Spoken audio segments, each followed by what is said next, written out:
come to give you what you love. It's time to give you what you love.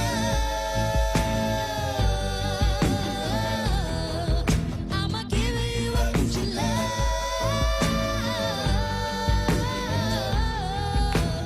Give you what you love.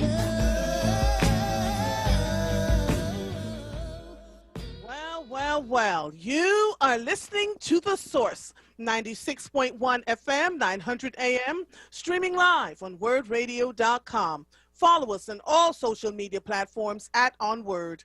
215-634-8065 is the number to call in.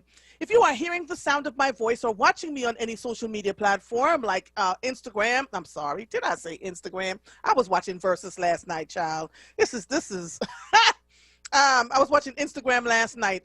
Michael, I don't know who that is. Can you check with Brianna, please? I was watching Versus last night with the Isley Brothers and Earth, Wind, and Fire. So I said Instagram. But if you're watching me on YouTube or Facebook, I am Andrea Lawful Sanders, and I am your host on Mondays, Tuesdays, and Thursdays from 1 to 4 p.m. It is a balmy 64 degrees outside. The weather is awesome. If you have not had an opportunity to go to ride your bicycles or take a good walk, now is a great time to do it because so much is happening in the country. I am just, hello, Viola. How are you? How are you, darling? If you want to call in, do it now, please. I'm just checking to see who this person is in the waiting room because I don't have anybody on until 1:20, and it's not that person. So, Michael, check with Brianna for me, please, just to make sure that we're not missing something or that that person did not check in early. They may not be on until 2 o'clock or 3 o'clock, so that's fine. Anyway, just wanted to talk to you all a little bit about where I can't even see. Where did I go? Lord, I'm losing my mind today. I'm losing my mind. I'm losing my mind. This is what happens when you stay up until duppy frightened, as we would say in Jamaica. If you were, hi Laura, how are you? I am hoping that you all watched Versus last night between, good afternoon, Malcolm White, between Earth, Wind, and Fire and the Isley Brothers. So I have a joke to tell you. When my husband and I got married, we merged our homes, right? And up on the third floor, he had like all these albums, and I'm like, oh my God, these have got to go. Why are you holding on to all these albums? This don't make no sense. My husband promptly got the stuff out of my way, only for me to find out today that he had all the Earth, Wind, and Fire albums, all the Isley Brother albums, and all the Tower of Power albums. I was like, ooh, I almost threw out your treasures. But man, the songs, Living for the Love of You, Reasons, Would You Mind? Oh my gosh, it was just amazing. So I'm still half asleep. The other thing I want to talk about, if you want to call in, please do it now, 215-634-8065. There's going to be some really good conversations today. I'm being intentional, as always. Right now, oh, okay. All right. Right now, we are talking about PSSAs are around the corner. Last week, I began the conversations with all of you around what that would look like. And so I have guests coming on soon to talk about the PSSAs, which I think are starting on April 12th after this Easter holiday break ended. Oh, by the way, if you are a Christian and celebrate Easter, he is risen. You know, we were walking out yesterday. We don't get too caught up in the formalities of Easter in our home because we are grateful and thankful every single day. And at 3 o'clock, I am going to have the parents and siblings of a young lady that was murdered in Philadelphia. I am intentionally highlighting these victims instead of us really, just kind of pushing it off as another number. And I have to thank Janice Armstrong, who wrote the story, because no one was carrying it, right? So we've, and interspersed in all of that, we've got, great conversations with other people today. So if you want to call me, please make sure you do it now. And, when I'll tell you when you can call in, but right now is a good time.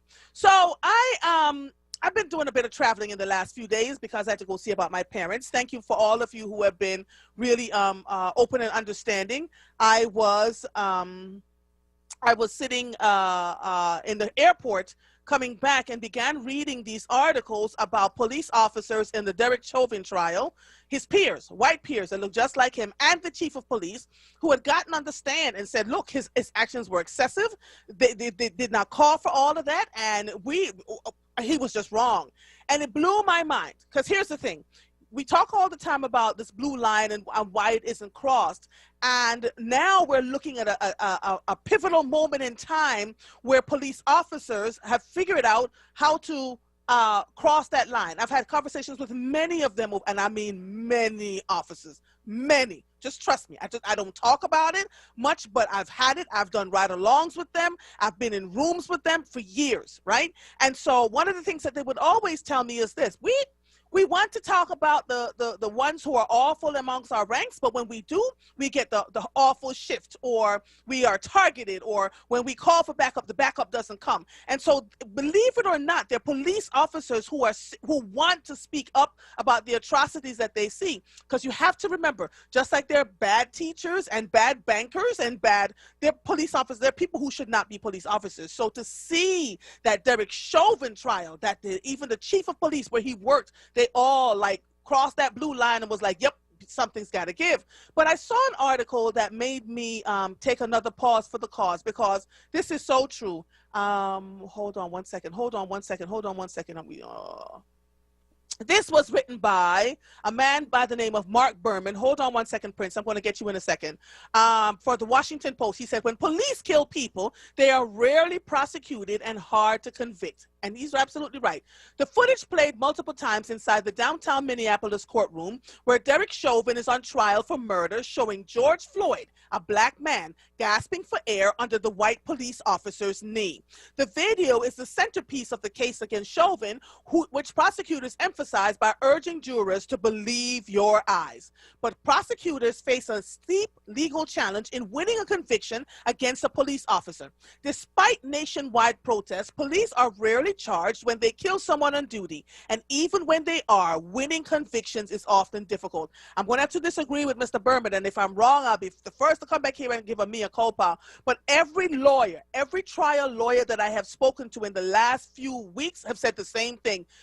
Derek Chauvin crossed the line, and he's going to be convicted of something. They do believe it might be a little bit harder to convict him of second degree, but they firmly believe he's at the very least going to get third degree murder. And they wanted the public to understand that even if he is convicted, he's not going to spend the rest of his life in prison.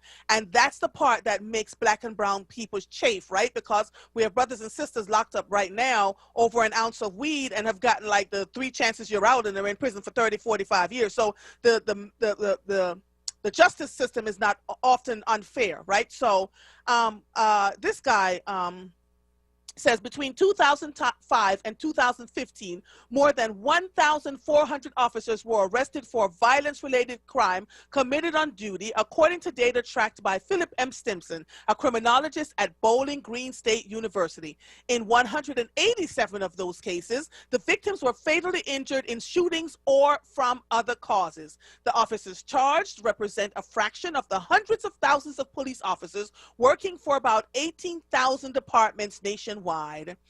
Police charged with committing violent crimes while on duty were convicted more than half the time during that period. In the most serious cases, those involving murder or manslaughter, the conviction rate was lower, hovering around 50%. And so we want to pay attention to this trial. What's going on there? How are we going to navigate through this? And we have to hold on to our emotions because the entire world is watching. The other thing is, even though the police officers are not found, or sometimes not found guilty, and it's hard to convict them of these crimes, the cities and towns where they work often end up paying out so much money because the families filed a civil lawsuit. And if you look at the Breonna Taylor case and the George Floyd case, the city paid out millions of dollars, right? And so there has to be some other way to work with this in conjunction of just paying out millions to the families of the victims that are lost, because we can't get our loved ones back. So it's just untenable at this point.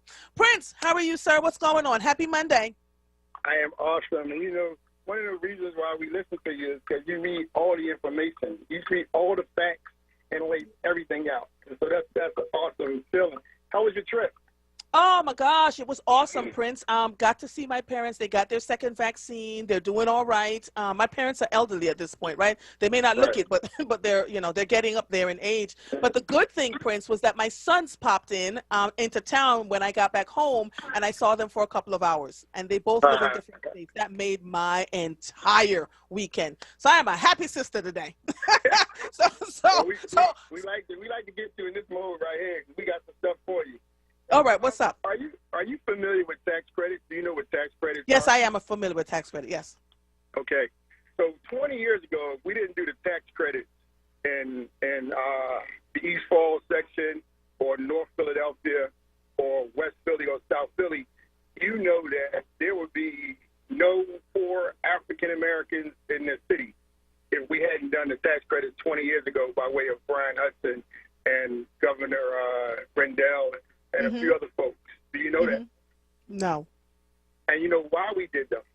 We did No. those tax credits because every area in which we put tax credit in helped the economics in that area, helped the market rate value homes in those areas. And those tax credits were supposed to be tied into churches, CDCs, and nonprofits for the sustainability of African Americans' quality of life, although they were low income. That's why they say mixed income units. You're not supposed to be able to determine poor folks from rich folks in certain areas. Right. Right. And so what happened is that we put our trust in our religious leaders who tied into those tax credits. And the ironic part is that the pastor is saying what's good for his neighborhood and what's good for his congregation. So he gets a senior home for all his seniors, but then his tail lives outside the city. So you took care of grandma and deaconess and deacons, but what happened to the offspring, their sons and daughters? He doesn't build anything for them. The low-income, low-rises was for those folks that are already on the lease or on the list at the housing authority. And so, we are looking at a system now that we are not participatory in any capacity. All this building in the city, we aren't at the table in any way at all, because the tax credit units that they put up were supposed to have been sufficient because the politicians who were at the table got their 20 pieces of silver, and now it is just appalling to see every part of this city. You see excavators taking down small houses everywhere from Erie Avenue to North Philadelphia to West Philly. Those corner houses, and the reason why I'm even bringing this up is because you have to find a way to get us back in the game. We are out of the game, and young African American males. You're talking about giving them jobs and sending them to school. That's taboo right now. That's past. We have to find a way. We have no more OIC. We have no effective NAACP. So how do we get in the game? Well, we have a local and national OIC here, do we not? I know we do. No. It is not. OIC, when my mom was coming up and grandma was coming up, was a place you could go to and get the kind of training and the skills and stuff like that. My grandma taught my mom how to be a seamstress through OIC. So, but what I'm saying now, they're not effective enough, and I don't want anybody calling up and getting upset about it. I'm saying they're not effective enough for us to be able to compete in the construction game, is what I'm saying. And our NAACP, the state has taken that over, and it has yet to recoup. But all this time that we losing, we are like, we are like ducks. And not only that, Prince, I watched and read some pieces from the brand new sister who's in charge of HUD, right? And she was saying billions of dollars are coming to these cities for a home so that people, she said the ultimate goal for President Biden is that we have way less people in poverty. But the problem is when we get that money, where is it going? So that's the question that we ask. Is it really going into low-income homes or homes that are nice homes that people can afford to live in? Because I am seeing spots now in West Philadelphia and South Philadelphia where there are $1 million, and I'm going, where? So it's like they're pricing people out of their neighborhoods. You see what I'm saying? So how do we... See, here's the thing. We were not... Okay, so in a low-income housing, let's say tax credit unit, right? Mm-hmm. It's Mm-hmm. all about the developers having the operating budget after it's built. It's all about Right. the unions being able to build it, and it's all about the providing jobs for the union guys to build it and Okay. maintained by the developers.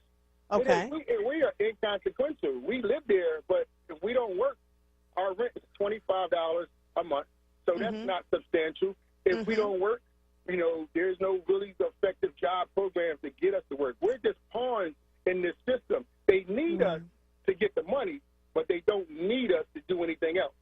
And that's been the Gotcha. biggest problem. But I would like people, and of course, that's a book coming out, Site Control. Mhm. But it's already finished, already done.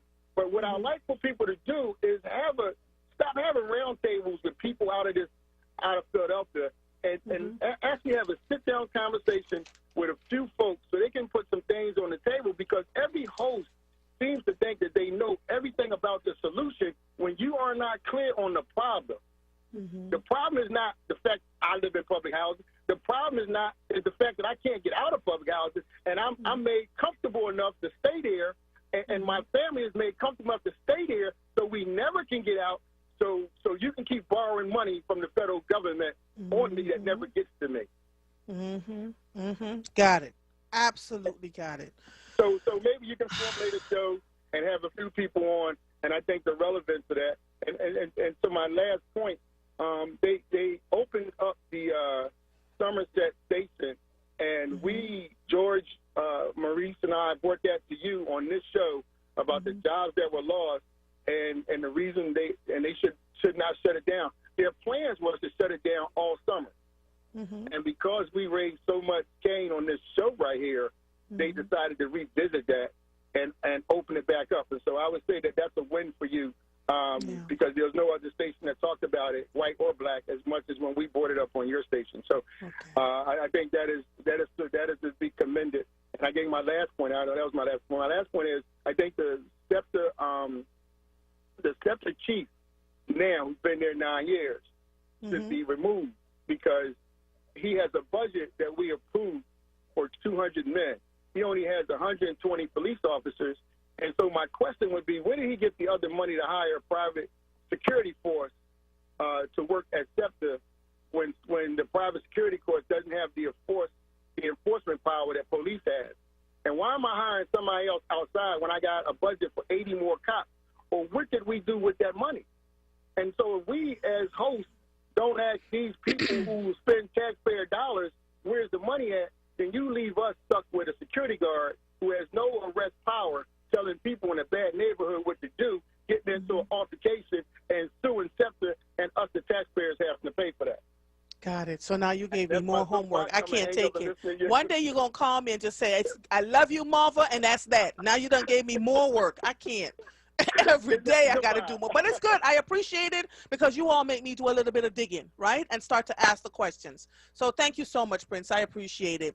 You are listening to The Source, 96.1 FM, 900 AM, streaming live on WURDradio.com. Follow us on all social media platforms at onWURD. 215-634-8065 is the number to call in. We will be right back after these messages.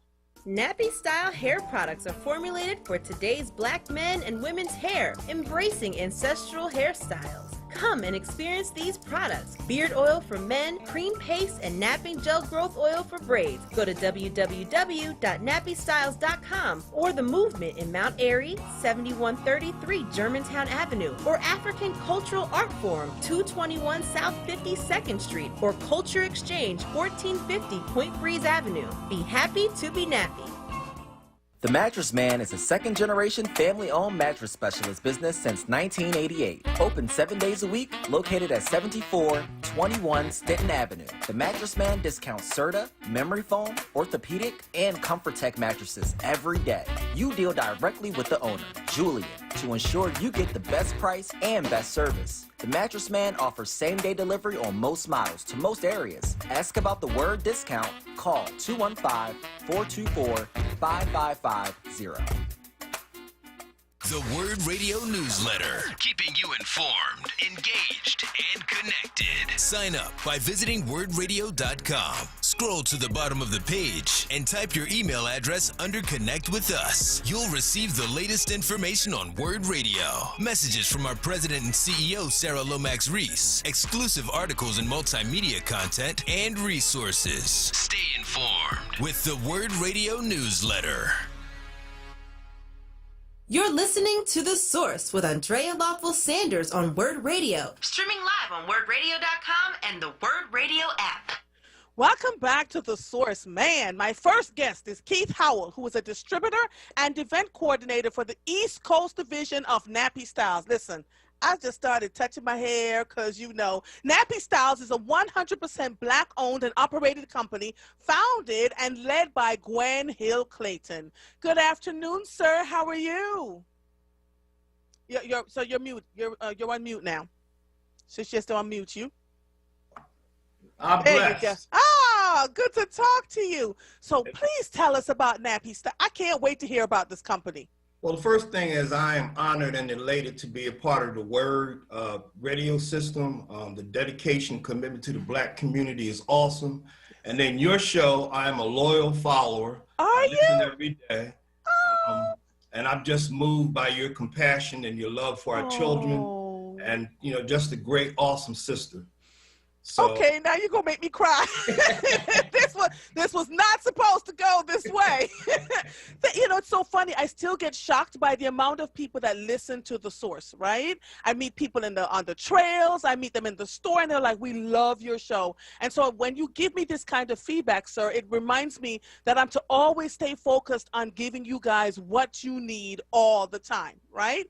And you're right. So I love highlighting anything in education, anything about Black and brown folks and about our businesses. So tell me about Nappy Style, and thank you so much for the compliment. right. Yeah, Nappy Style products were inspired by master barbers to help massage and maintain today's nappy, natural, unaltered styles. These superior products are infused with the natural ingredients of black castor oil, shea butter, and coconut oil to provide our nappy hair with all the nutrients, shine, needed for our haircuts and all our great hairstyles. Okay, so how did you become involved with Nappy Style? Okay, I met the owner and the developer of the product, I'll say about 15 years ago. I met her selling hair products, and she was beginning to develop the idea for these products. And so, but like Annie Malone and Madam C.J. Walker, the first African-American women millionaires, Gwen Clayton Hill out of Atlanta, Georgia, has created beauty products for Black people. In 2015, Gwen Clayton Hill created Nappy Styles. And she wants Black people to be happy, to be nappy. All right, so. Like Annie Malone and Madam C.J. Walker, she emphatically believes that Black is beautiful and that we should be proud of our nappy hair. Listen, and I do mean, I mean, I laugh because I have the thickest crown of hair, and I absolutely love it. And you're right. When I decided to cut my hair years ago in 2014, because I was wearing braids for a long time, it was trying to find the right product for my hair was like looking for a needle in a haystack, and it was very difficult. So how can we find the Nappy Style products? Where can we buy them? Well, first thing I want to say is we got the solution for your hair. All right? Okay, well then where do I find them? And we got products for the braids too. Yes. The first thing I want to tell you about, if I may, is the nappy gel. All right, let's go. Okay, and this gel softens your hair and is great for making curls. Now we also feature our great shampoo and a leave-in conditioner. Oh, look at that. You know what? Hair. You better tell Miss Gwen you are doing the darn thing over here. We're seeing it all. So wait a minute. So it's a shampoo and leave-in conditioner. Okay. Right. And now my favorite product is, and this is what I use, is the cream paste. Okay. This thickens your hair. It's a creamy conditioning soft paste that is whipped to make it easy to apply. Okay. and thickens your hair at the same time. All right, so I'd like to try some of these products, and let me tell you why. As I'm getting older, I only look cute, sir. I only look cute. I am. Oh, you're beautiful. And so they're like, I have my hair is thinning in certain parts. I'd love to try that cream. Where can we find these products to buy? Sure. You can find them at, I want to start with Culture Exchange. Okay. 1450 Point Breeze Avenue. Oh, listen, wait, hold on, Kevin. Dr. Lori says she loves you. Mike and I were buying his products 20 years ago. You hear that? Look at that. See, I'm going to come back in 3 months. We're going to talk about my product. Okay. That's what she's talking about. Okay. So we're going to get to that. Okay. All right. So Culture Exchange has been in operation for 35 years, owned by Brian. They carry all the nappy style products. They have been a beacon of light for that community there. You can also find party accessories, greeting cards, black art, and more at this establishment. So okay, but where are they located? Go ahead, 1450? Yeah, Point Breeze Avenue in South Philly. And ask for Bernie. She's the one that. Wait a minute. You're in Philly, so you have the products here in Philadelphia. Yeah. I'm the Philly rep. Yeah. We here in Philly. Okay, well, listen, you're going to have to tell them Marva is coming through, and Marva has quite a following. So when I come through and buy the products and I try them, what I usually do is put them on my social media page and I go, this is it, this is what I like, this is what, So I want to try the cream paste. I definitely want to try that. And I got two more, if I can, I got two more stores for you. Yes, go ahead. Because I know you're in Montgomery County just like me. Yes, so we sir. got some closer ones too. Okay. So you got African Cultural Art Forum, which is ACAF at 221 South 52nd Street. And they've been a staple in the Black community since 1969. Wow. Rashid and Sharif, they carry all the nappy style products, plus incense and other great products from the African diaspora. That's ACAF. 221 South 52nd Street on the Strip.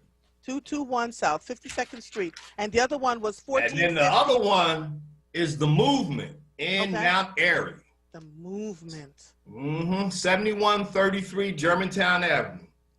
Well, we have two African-American brothers, designers and entrepreneurs who have men and ladies accessories, outfits, and T-shirts for people of color.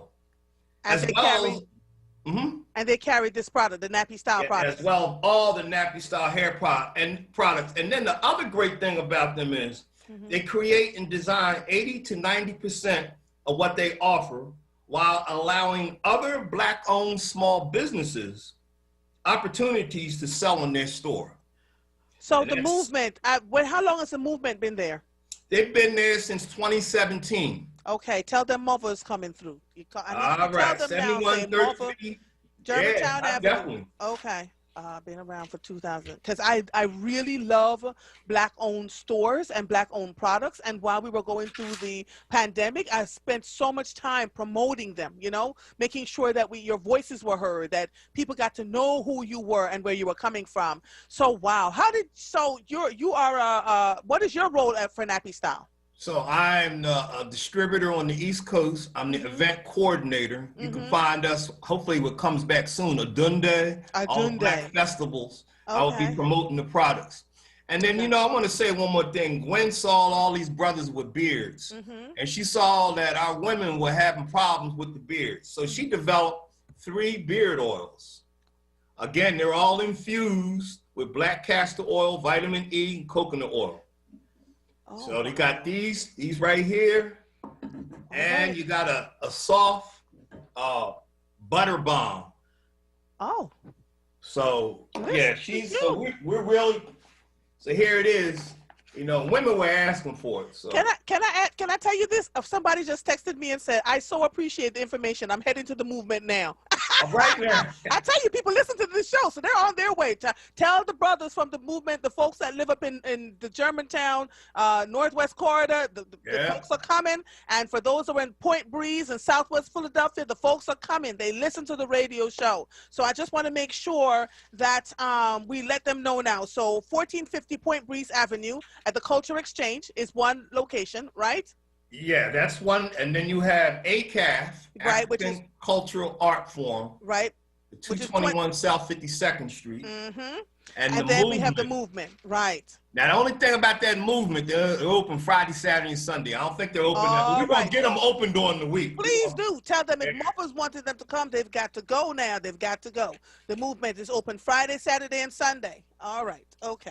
This is wonderful. And may I say, Andrea, that I'm looking forward to we want to open up some more of the products in other black stores. So I know Maurice calls. I'm a follower of Maurice and George in Southwest Philly. We need to get some stores out there. If they could call me, I'm going to give you my number in a minute. And I have a store in Abington called I Saw Visions, and I have a store in West Philadelphia called Art and Soul. Trust Marvel, by the time you get off this call with me, we're going to send you some more stores. All right now. So at least I have two more for you where you can get the products put there, because especially in Abington and Willow Grove, where we don't see too many products. We see them in Target and Walmart, but we don't see them being hosted by black owners, you know? So Yes. it's called I Saw Visions. Her name is Sharia Wallace. I'm going to connect you with her. When you get off the phone, please leave your contact information with Mike before you hang up, or put it in the chat box and put your contact info, or send me via email. Send me via email. Can I say it on air too? You want to give out your whole government on air? Because you know. Yeah, I'm going to give you the website and the phone number. Okay, everything. go ahead. So that's www.nappystyles.com. Nappy Styles.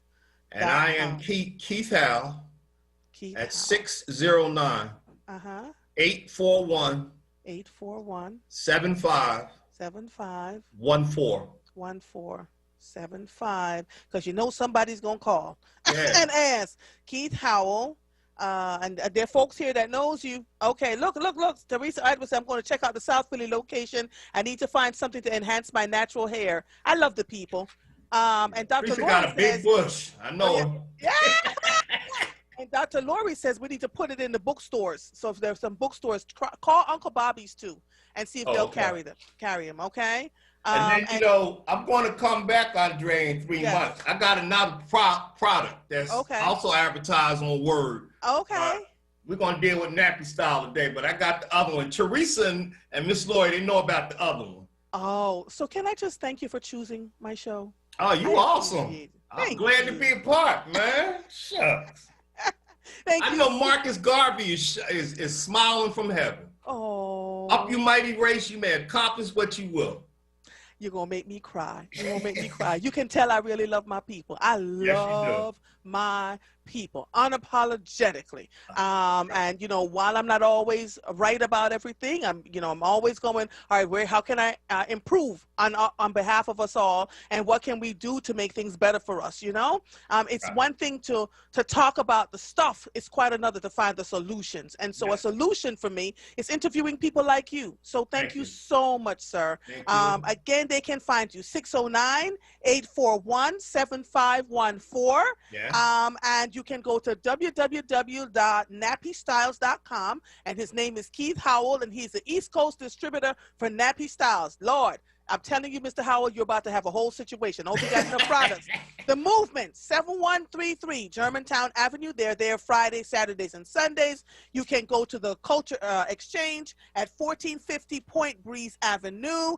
And ACA is what you call it? ACAF. ACAF, 2221 South 52nd Street. Are they open Monday through Friday? Yeah, that's 221 South 52nd. Yeah. Yes. Monday through, they open every day. Every day. That's what I'm talking about. There's another store in West Philadelphia called Art and Soul. Look them up. Art and Soul PHL. and see if you can get the product in their stores too, because wherever you can get the products where Black folks show up, you'll be able to do well. Thank you. I'm going there tomorrow. I'm gonna tell them you sent me. That's right. They don't buy. I'm gonna be on the station. Well, Mr. Howell, you seem to have quite a fan base here on Facebook. They know you. So you clearly have been around for a long time, and I fully appreciate you. And for those of us who are aging and our hair is changing and having 4 or 5 different textures on one head, it's nice to be able to find products that we can use that works for us. Okay? All right. Thank you so much. Thank you so much, sir. And give your lovely wife my regards. I certainly will. Thank you. All right. Bye-bye. Bye-bye. Oh, that was so cool. You're gonna have to turn them off, Mr. Howell. Oh, okay. All right, you can shut off now because we're done for the interview. So that was good. That was good. That was Mr. Keith Howell, who is a distributor for Nappy Styles. And you know, it's just nice to know when people listen to the source. He's just wonderful, wonderful. So I'm gonna try a couple of the products. Mofa's gonna go and buy a few of the products and put it in her nappy hair. And I love my thick old nappy hair, so I can't even imagine. All right, let me take a couple of calls. Who did I see? Lord. Before I go to break, let's see. Maurice from Southwest, how are you, darling? Is he still there? He gone. He knows you, though. Yeah, because I was going to tell him I'm happy to be nappy. That's his commercial. Make some T-shirts like that. Happy to be nappy. Happy to. You are so right, Maurice. You are so right. I'm going back to the motherland. Yes. You know, I got a theory now. Any woman I would see walk down the street looking like Farrah Fawcett, I said, take it off and be real. You know what I mean? I want to see you wake up in the morning with your eyes puffy and that slobber coming down your mouth to know if I love you. I got to see that in the morning. Oh. But look, let me break it down. I got to get serious because my man Prince got serious. I got to get serious on you. See, we being spread the wrong information. Okay. I look at the local news and I look at the conservative channels just to see what the opposition is talking about. And, you know, I was a friend of, believe it or not, I was a friend of Limbaugh's.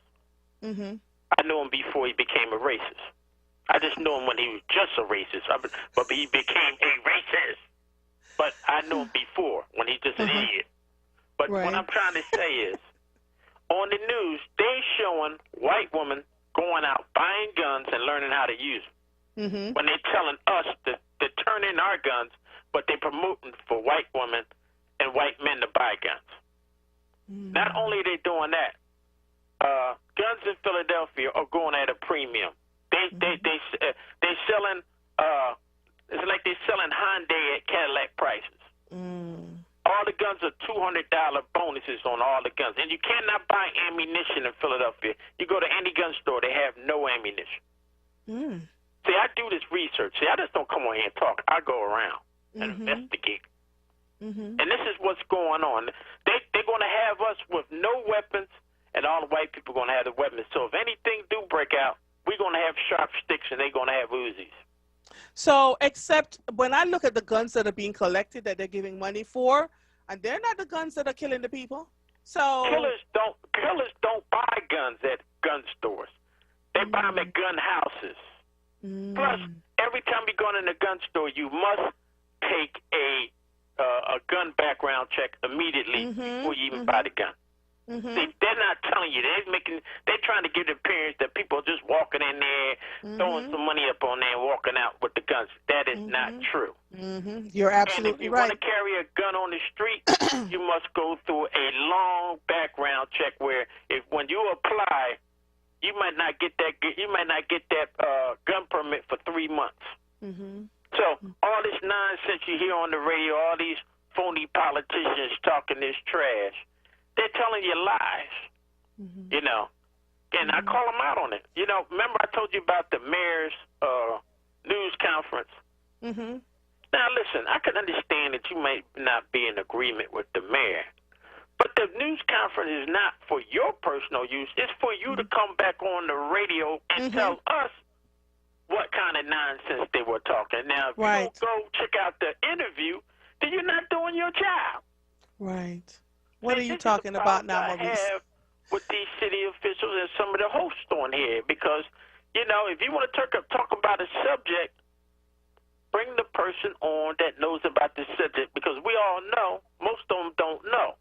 Just like cops don't know the rules of engagement and the police work. If you challenge a cop when he's trying to stop you, most of the time they don't know the law. Right. They're just going by what they feel the law should be. And you know, there's two rules. There's one rule for black people and there's another rule for white people. And we better start understanding that, then we be able to deal with things. So when you run in any contact with a police officer, the best thing is to keep your mouth shut. Anything that you say will never be used in your behalf. It always will be used against you. They have no reason to know where you're going, and they don't need no reason where you're coming from. That's none of their business. But a lot of people just like they talk themselves into a case. Like a cop stops you and says, "Oh man, you was, you know how fast you was going?" You don't say, "Oh no, I didn't know I was going to." No, what you say is, "I was going the speed limit." Or don't say nothing. Yeah. Because anything you say will be used against you in the court of law. Absolutely. Now, I want to tell you something that you and a lot of people should look at on YouTube. All right, wait, hold on 1 second. Maurice, hold on. Let me take a quick break before Michael come and find me, All right, okay? that's good time. I got to make this egg while you're doing it. Go ahead. All right. You are listening to The Source, 96.1 FM, 900 AM, streaming live on WURDradio.com. Follow us on all social media platforms at onWURD. I just got a text message that said even the police departments are low on ammunition. 215-634-8065 is the number to call in. We will be right back after these messages. We are people of resilience, so let's protect our lives. With vaccines we can trust. We can do this. To learn more about COVID-19 vaccines, visit cdc.gov/coronavirus. Brought to you by the U.S. Department of Health and Human Services. Hi, this is John. Hi, this is Juanita, owners of JD's Auto Body and Painting. We're located at 6300 Wayne Avenue, right there at the intersection of Wayne and Washington Lane. We really like to thank all you WURD listeners for the support that you've given our business, and we really hope to see you in the future. JD, tell them about our products and services we have. We have a new state-of-the-art paint shop along with our body shop and detail shop. We can help you with the dents and scratches from the winter season. Come to JD's Auto Body and Painting. Come on out and check us out. We're still honoring that WURD 10% discount. Give us a call, 215-848-5949. Again, 215-848-5949. Thanks again for supporting our business. We really appreciate you. See you at JD's Auto Body and Painting. Want the latest in WURD swag? Check out the shop tab on WURDradio.com. Hoodies, tees, and more in a variety of colors. The shop tab on WURDradio.com. Show the world that you're all about black. Talk media. You're listening to The Source with Andrea Lawful Sanders on WURD Radio. Streaming live on WURDradio.com and the WURD Radio app.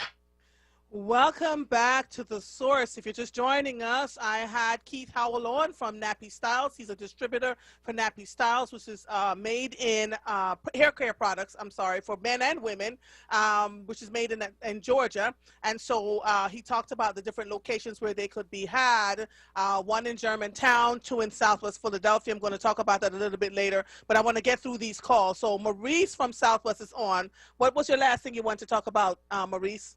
Well, the main thing that's going on now is that we got to pay more attention to this election coming up. A lot of yes. There's no buzz in the street at all. Most people I talk to have no idea there's even an election coming, because they don't. A lot of people are thinking that it can't be an election. They didn't tell me to mail in nothing. Right. So thinking it's a mail in, and Sabir, who you need to have on your show, needs to come on and let people know that all the voting locations that's going to be open. Because everybody that got any common sense knows that the May election is the election, not the one in November. It is. Whoever wins in May is going to be going to win that post, because there's no way a Republican can beat a Democrat in this city. Yeah, and I'm working on getting a few of the folks on here to talk to them, because we have a city controller election coming up, we have a district attorney's race coming up, we have all these judges, and we do need to get Commissioner Sabir or someone from the commissioner's office to get. I would love if in the months leading up to the primary, so like starting in March, they would come on. They don't have to be my show. Come on anybody's show and start talking about the elections. Where can people go to vote? Where can they register if they haven't registered yet? Where can they get an absentee ballot? Are they still able to vote by mail-in ballots? Like all those things are important. And it kind of sometimes feels like you're pulling and dragging to get the information out, but we're just going to keep going. This is what I'm trying to tell you. It's too late for that. This is April. May is. I know, but it's April 5th, right? And I can't give up, Maurice. I can't. Look, I've been talking about this election since January. Maurice, I've been talking about since November after the last one. I was like, y'all can't give up. But the thing is, where is our so-called black clergy who should be the rock of the city? How come they're not talking about it? Boy, you all over the black clergy today. What did the black clergy do to you all? Because this is the second time I'm hearing about the black clergy. Do you know what they did? What? They haven't done a damn thing. Oh, you know what? Bye, Maurice. Let me take these other two calls before I go to break. Love you, man. Happy Monday. All right. I think you better call Tyrone. Hi, Tyrone, darling. Call him. What's up, love bug? What's up, darling? Before I say anything, peace and blessings to my WURD family. Much love and respect to you and your family. Mother, once again, thank you for sharing all of that beauty and that goodness that, because I'm telling you, your words were vibrating over the air. So you were sharing and we were feeling it. So we thank you for that. Oh, you're welcome. But Mother, I'm calling two. One, I want to just speak to Prince very quickly, and then make a real quick point. One, Prince, we're no longer operating in their boxes. We cannot afford right now to operate the way we used to operate in the past. Okay. The gentleman that you had on with the business of the hair product, yes, those are the things that we need to be doing. We need to be creating our own businesses. We need to be coming together, and investing our resources and with one another and supporting the black businesses that we have. We got to, again, we keep trying to operate in their box, and their box have never worked in our behalf. So we got to start operating outside of the boxes that are there and creating our own economic, economy. And last, Mother, can you hear me? I can hear you. And last, the 47 states that have been creating ways to stop us from voting. Yes. Folks got to understand the significance of that. Where they could be spending time helping to create solutions to the problems that this pandemic has created, their main focus has been trying to stop us from the right to vote. Yes. So, ladies and gentlemen, we got two things to do. We got two things to do. One, we got to start supporting our black businesses, supporting our businesses in the community. And two, do not let these political shenanigans turn us around to keep us from going to that voting booth. Because as you can see, thank you so much. It must be making a difference. It Yes. must be making a difference. Thank you, sir. Mother. Love Thank you so much. And Love I'm you gonna tell too. What Woody say? I love you more than Woody. You love me more than Woody. Now Woody's gonna call in and say, who loves you, baby? See you later, man. All right, Jacob from Olney. Hi, Jacob. How are you? Hey, peace be unto you, Sister Andrea. Peace be unto you too, honey. What's up? Hey, look, they getting ready to get Mr. Sanders riled up with all this love going around about his wife here. Mr. Sanders keep trying to tell them he ain't dying anytime soon. You think they would listen? Hey, look, he's going to have to step to some of these brothers. No, I'm sure He knows it's he all loves in love. his wife, and I know he knows his wife loves him. But Yes. you know, I'm listening. But you know what? Guns is the problem in our hood, right? Mm-hmm. Now, explain to me how more guns would make it better in our hood. I ain't talking about what somebody else do, because they can do it. We're not going to do. See, that's one of the problems with white supremacists. Mm-hmm. They so scared that if the black man happen to get on top, that they're going to do to white people what white people did to us. See, that's that fear that they're working with. See, so if you can explain to me, if we got a gun problem like we got in our hood, and I own a ratchet, right? And I'm a responsible gun owner. But here's the deal. More guns is going to bring us more problems. Can you imagine more young people having guns, right? It would be like the Wild Wild. It's already the Wild Wild West. I don't know what it would be if it went the other way. But let me, since it's a resurrection weekend and stuff like that, I thought there was a scripture, Andrea, that said, no weapon formed against me shall prosper. Okay. Now, if we just going to say that and don't believe it, then it's a dead saying, right? But if we're going to say that we believe in the Word of God, right? Well, what's the problem? Either we going to believe it or we not. And let me say this, sister, and I'm going. If we're living in a day where the believers don't believe, we're done. Guns and everything else ain't got a darn thing to do with it. I repeat, if we're living in a day that the believers are not going to believe, then we can pack it all in. Agreed. Thank you, my sister. You keep on, as Reverend Joe say, do what you do. Yes, we're sir. Keep listening. And, Thank you. Rumble, young sister, rumble. Go ahead. Thank you, sir. Take it easy. All right, bye-bye. All right, George, I did not take my Alka-Seltzer or my Pepto-Bismol. What you got for me today? You're going to be nice today?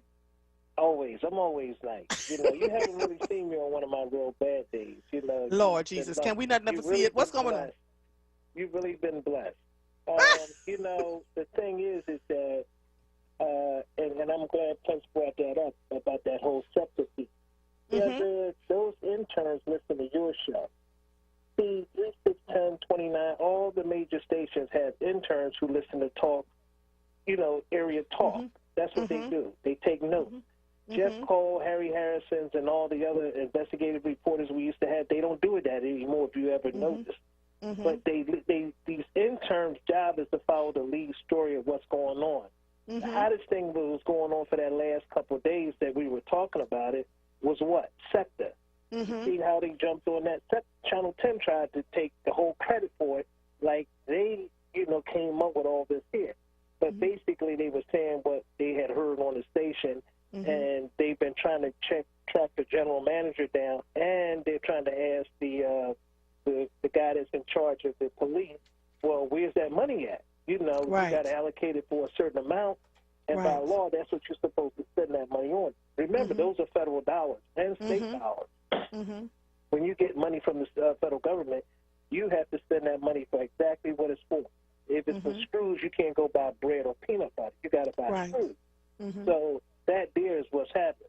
Also, Andrea, you'll probably know because we mentioned it 2 weeks ago, all these black murals in mostly white areas, that like Roxanne Jones and Georgie Woods, Julius Irving, you would notice all those there being taken down and they putting buildings up, and the developers are so disrespectful that they're not even replacing it. But you don't blame the developers, you blame the council person. And Sidney Bass is the only one that's really heard. Reese Miller has spoke up about Roxanne Jones, and they really dealt with it today.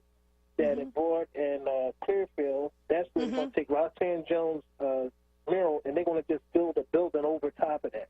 That's so disrespectful. They only do it in black neighborhoods.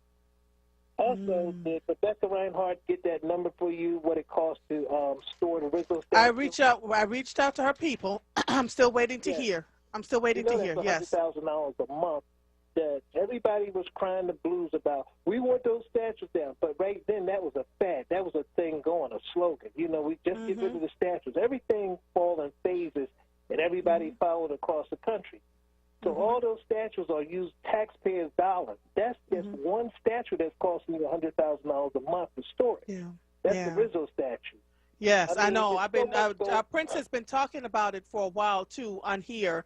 I have a It's a long matter of list of public things I need to information. ask Rebecca Reinhardt, so I'm probably going to try to get her back on the air so we can talk about, because this is city business that we're dealing with, right? As it applies to the school district and a few other things, and the parking authority, who is not open until afternoon. People's cars are being booted and towed, and according to Prince and a few others, when they call, nobody's there answering the phone afternoon. So But it's a really one other thing that the parking authority is doing to gouge people, when they had the amnesty program, you had to go down there and pay a certain amount of money and your record will be cleared. Well, they reneged on that because now they're putting all that back on people and saying if you don't have the receipt to show that it was paid, then you have to pay that whole back bill.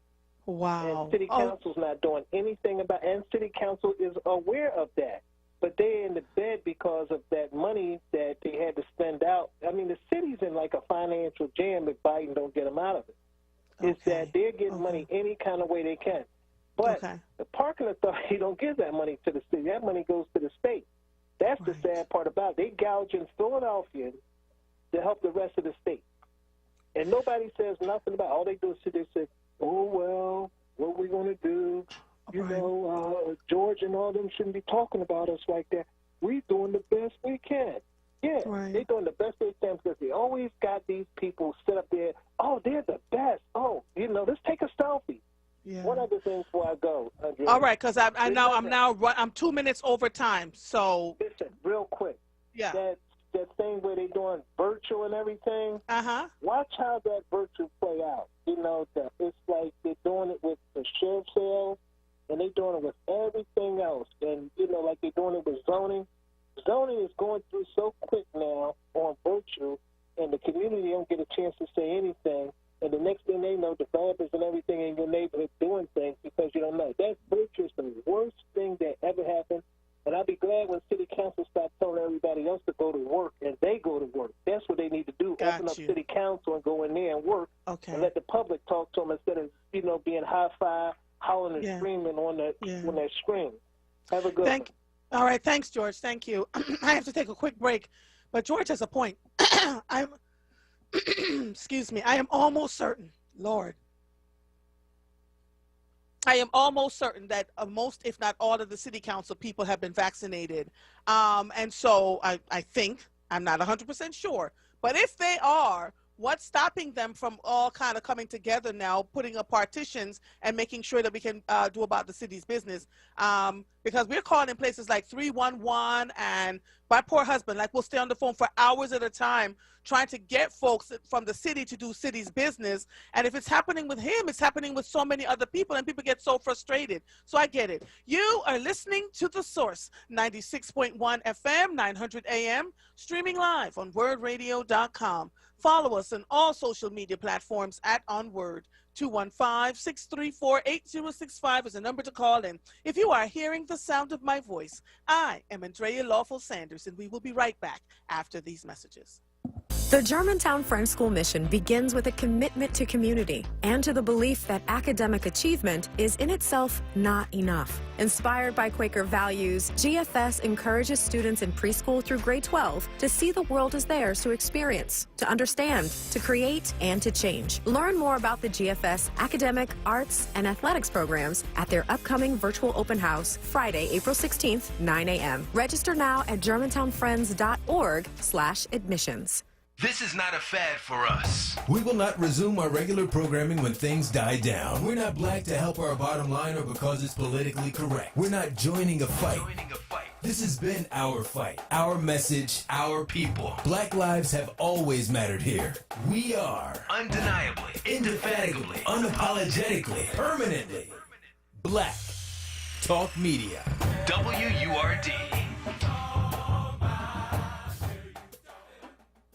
This is WURD Radio, 96.1 FM and 900 AM WURD Philadelphia. Independent Black Media. You're listening to The Source with Andrea Lawful Sanders on WURD Radio. Streaming live on WURDradio.com and the WURD Radio app. Welcome back to The the source. Let's see. Michelle Pugh put up something. Thank you so much. She put up PA votes. So they will be sending out mail-in ballots for the people who signed up in 2021.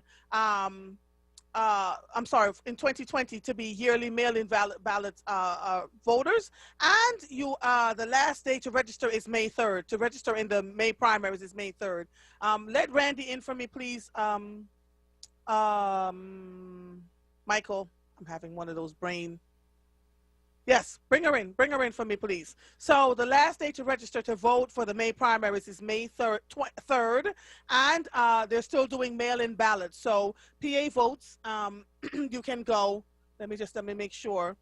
Yeah, PA votes. So you can do that and learn everything you can. I'm going to see if I can get somebody from Montgomery County too to talk to us about the May primaries that are coming up. It's incredibly important, not just in the city of Philadelphia, but in the surrounding counties, because so much is happening that we're not aware of, and we have to assume that everybody don't just listen to Philadelphia about. It's not just living in Philadelphia, that they're living in the counties too. We want to cover all those bases. All right, now, I see a face I recognize. Randy Hayes Martin is the Chief Event Planner of Trilogy Event Design. Our topic for today is the newly revised COVID restrictions for Pennsylvania that go into effect today, but Philly is not making the same changes. So Randy and I are going to have a good conversation. Hi, Randy. How are you? Hey, Miss Diva. I'm doing good. How are you? You know, you look like sunshine. Look at you. Girl, Leah talked to me on Saturday. She made me go buy hiking boots, and then she said, go get some flowers and stop moping around in your house. So I planted my flowers today, all in the name of Leah. So I decided to put on a yellow spring dress, you know. That is fabulous. You look gorgeous. Thank you, darling. So what's going on? First of all, do we even have COVID anymore? Is COVID still keeping us, we say in Jamaica? Because people are acting like nothing to see here. Right. So I have to tell you that I actually was able to coordinate my very first wedding this past weekend. It's the first wedding in over a year. So I was excited and nervous and anxious, just like I was the bride. Right. But the venue that it was at wasn't actually practicing all of the restrictions according to the state regulations. And I was like, oh God, please don't let somebody come in here and shut this down. So there was more than 50% of the capacity filled in this venue. It's a small place. There were only 40 people there, but the place only holds 75. And so based on the restrictions as they were on Saturday, there should have only been 12 people there. What? There were 40. So when I called the venue first to ask about these numbers ahead of time, they said, no, it's okay. And I was like, oh gosh. The only thing that they required was that everybody wear a mask. So I say all that to say that, yes, COVID is still running through us, okay? We are still getting sick from COVID. And there are restrictions that are in place, but everybody is not adhering to them. By them. Yes. Right. So I think that it's up to us, the individuals, to make the decision or whether or not we're going to participate in these events, if we're going to host our events at these places that don't actually abide by the restrictions. And also, you know, personal comfort and personal safety, you know, keep your mask on if that's what you need to do. Everybody who has been fully vaccinated is not encountering other people who are fully vaccinated, right?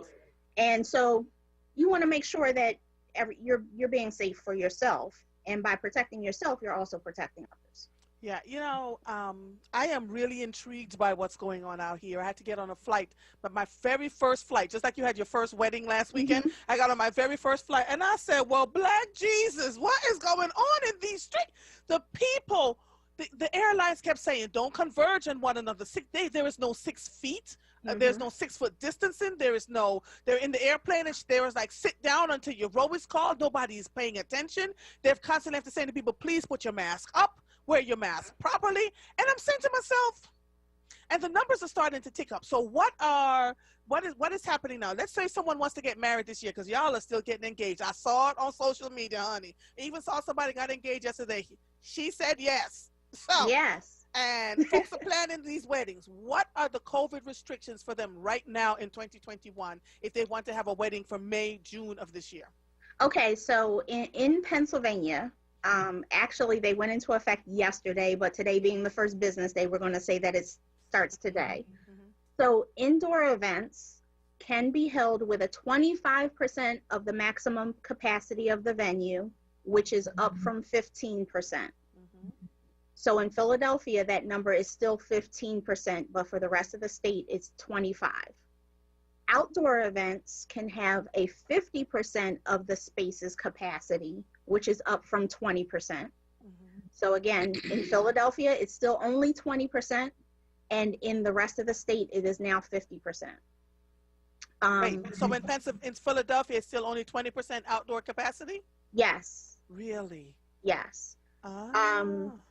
So Philadelphia is making some small changes. They're not going with the full state restriction revisions, but they are making some small changes, such as allowing food to be served at indoor business meetings. So if you're having a corporate event, you can have food at that event now.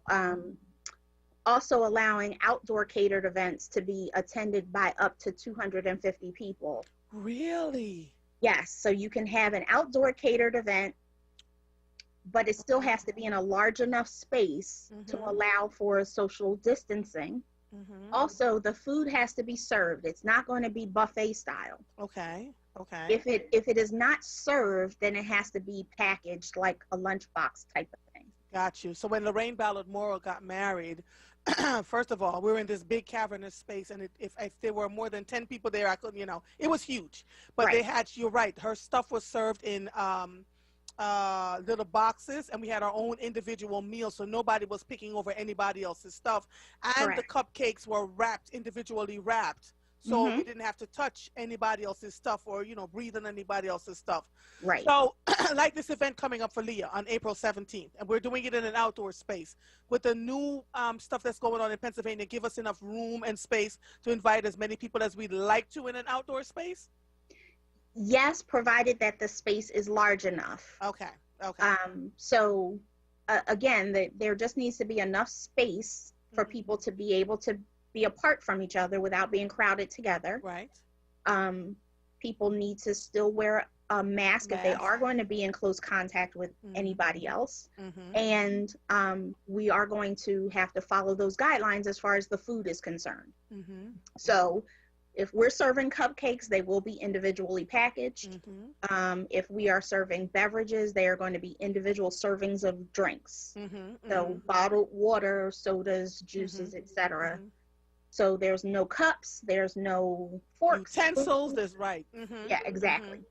Okay. Exactly. All right. So for the bride to be who is watching this now and saying, all right, I can do 20% outdoor in Philadelphia, 50% outdoor capacity in Montgomery County or in any other part of Pennsylvania, chances are they'll probably go in another place to do their wedding, right? What is the wait time now for an event? Are all these places booked up, or do they have plenty of spaces for people? So it really depends on the venue and the popularity of the venue. I will say that in Philadelphia, they're probably still not booking all of their dates just because of the restrictions being so stringent. In the rest of the state, like in the counties, like Montgomery, Bucks, Delaware, Chester County, those venues are booking fast. Wow. Because they don't have the same restrictions, right? Right. And a lot of those spaces also have an outdoor space that they can use versus being indoors. So those places you'll have to book far in advance because those dates now are booked up. Wow. Really? Yeah, they're booking pretty quick, because remember, those people that wanted to get married in 2020 postponed to 2021. So you have all of those dates taken, as well as people who originally planned for 2021. So there's not a whole lot of dates that are still open for the spring and summer. Fall and winter is a different story. And mostly winter, because most people don't like to get married. It's cold outside. Right. So those dates are still open. So what about the birthday parties and, you know, I'm having a baby reveal parties. I've seen parties just for the sake of having a party. I'm breathing today party. I'm going to have one of those. I'm breathing today. Hallelujah. Let's have a party. What about those parties? All of those parties are under the same guidelines as far as capacity. But again, it's nice outside. So people are having more outdoor events. Right. They're still doing the drive-bys. It really depends on the individual comfort level. But I will say that this year we'll probably not see as many people upset about graduations. I think that we'll be able to have some sort of graduations and graduation parties and things like that versus what we saw last year. Right. Yeah. All right. And one more question that I have for you. Based on all the restrictions and all the work that event planners have to do, is it going to cost folks more to rent spaces and to provide, you know, because the spaces have to put in extra precautions, right, for COVID restrictions, etc. Is it going to cost more? Should people budget to spend a little bit more now versus a year ago? It depends on where they want it to be. Okay. If they're going to use a private space, like maybe they decided to move their wedding to be outside their house, like in the backyard, versus at a venue, then just know that that is not going to cost less than if you had it at a venue, because you have to rent everything in order to create this space, right? Gotcha. You have to rent tables and chairs and tents and porta potties because you don't want all these people running into your house to use the bathroom. So it's not necessarily going to cost less to have it in your backyard. But if you are having an event at an establishment, they should already have a tent provided to you, so it shouldn't cost you more. So that's a good thing. It shouldn't cost more. Also, the wedding professionals, the event professionals want the business.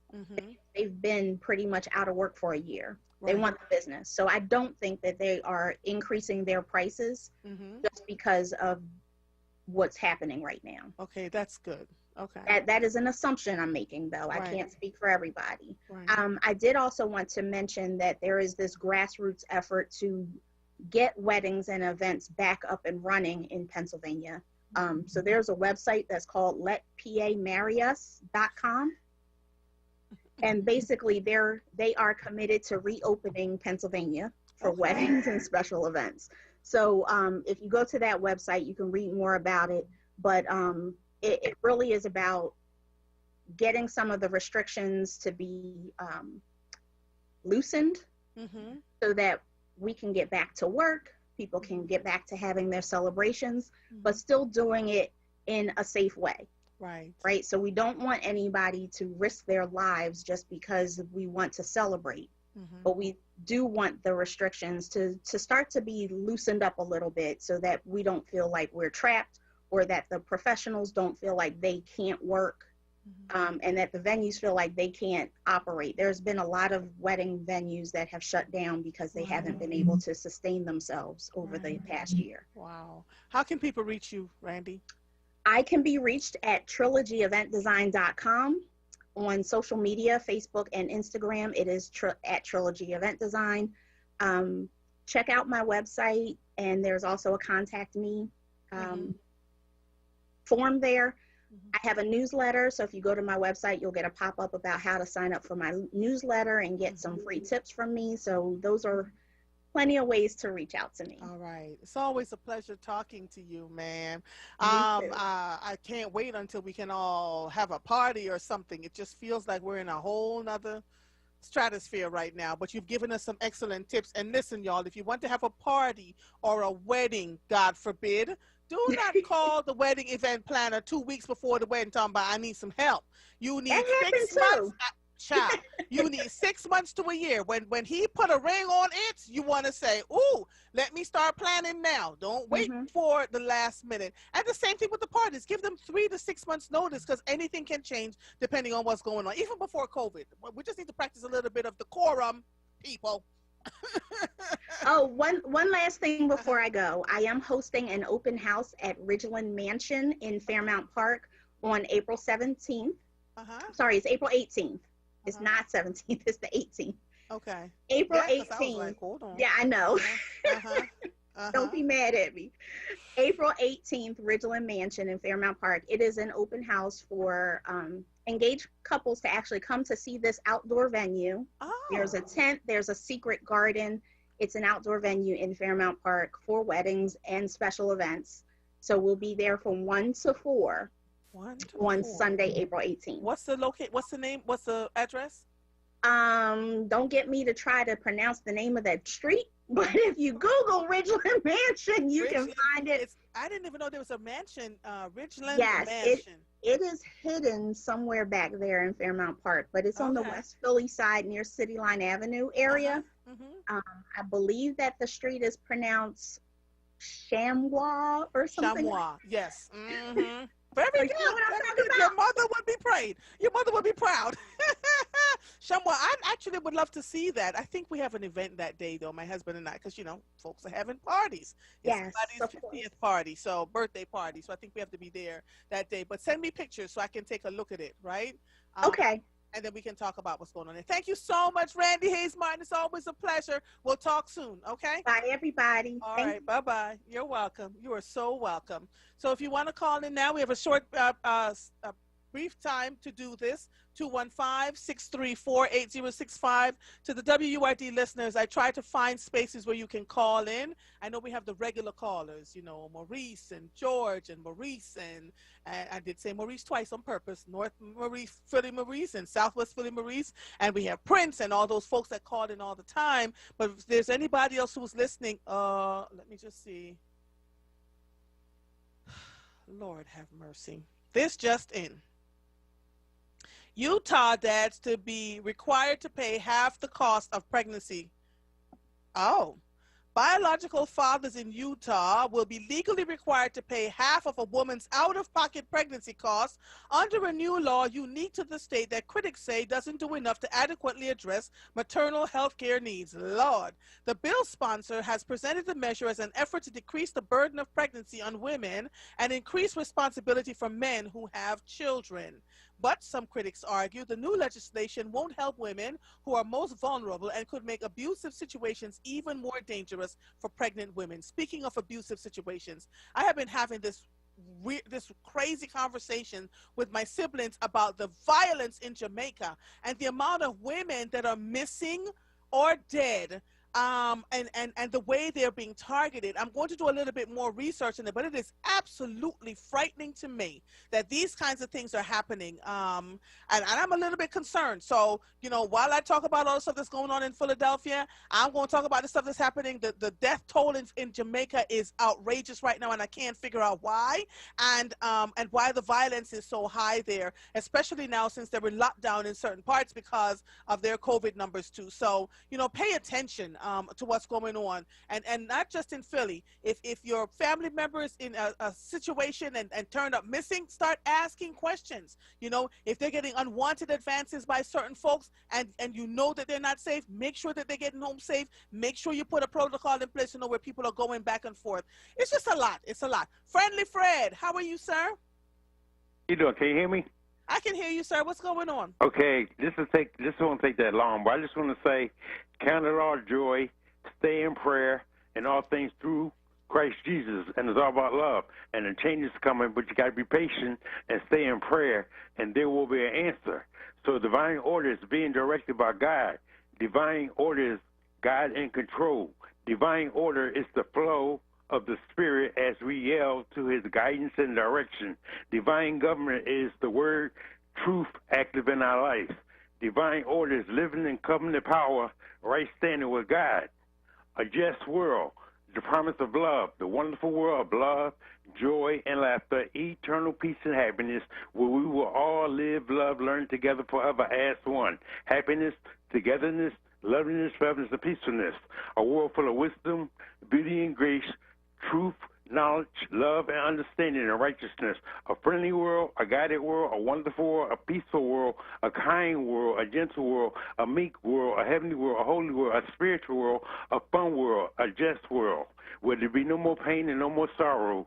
A world of love and a life of joy, where we be eternally happy and free and glad and do a righteous will to time and death forever. The Lord of the Lords and the King of Kings, the Lord of the worlds, a friendly world by God's grace. Thank you.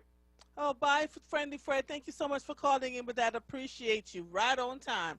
You are listening to The Source, 96.1 FM, 900 AM, streaming live on WURDradio.com. Follow us on all social media platforms at onWURD. 215-634-8065 is the number to call in. If you are hearing the sound of my voice, I am Andrea Lawful Sanders, and we will be right back after these messages.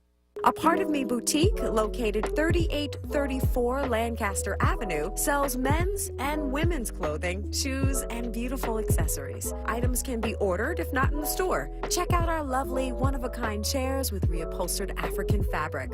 A Part of Me is open Wednesday through Saturday from 11:30 to 6 p.m. You can expect friendly, professional service and unique finds. A Part of Me boutique, located 3834 Lancaster Avenue, sells men's and women's clothing, shoes, and beautiful accessories. Items can be ordered if not in the store. Check out our lovely one-of-a-kind chairs with reupholstered African fabric. A Part of Me is open Wednesday through Saturday from 11:30 to 6 p.m. You can expect friendly, professional service and unique finds.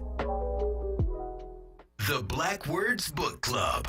WURD Radio's new monthly conversation on books that explore the African American experience through social, economic, and environmental justice issues. Tune in the second Tuesday of every month on Evening Words with Nick Taliaferro, 4 p.m. till 7 p.m. For April, WURD Radio is partnering with the Free Library of Philadelphia and showcasing their pick for its annual citywide reading program, One Book, One Philadelphia, entitled The Tradition by Jericho Brown. Be sure to listen live, as Nick Taliaferro will hold a contest for a giveaway book bundle that consists of 4 titles from Kensington's Defina's Authors of Color's newest release. Don't miss it. Tuesday, April 13th on Evening Words with Nick Taliaferro. Attention for WURD members. Get your copy and receive a 20% discount when you purchase at Harriet's Bookstore or Hakeem's Bookstore. For more information on the Black Words Book Club, visit WURDradio.com. The Black Words Book Club is sponsored by Defina. Defina is an imprint of Kensington Publishing Corporation, America's independent publisher, concentrating on authors of color. COVID vaccines are here,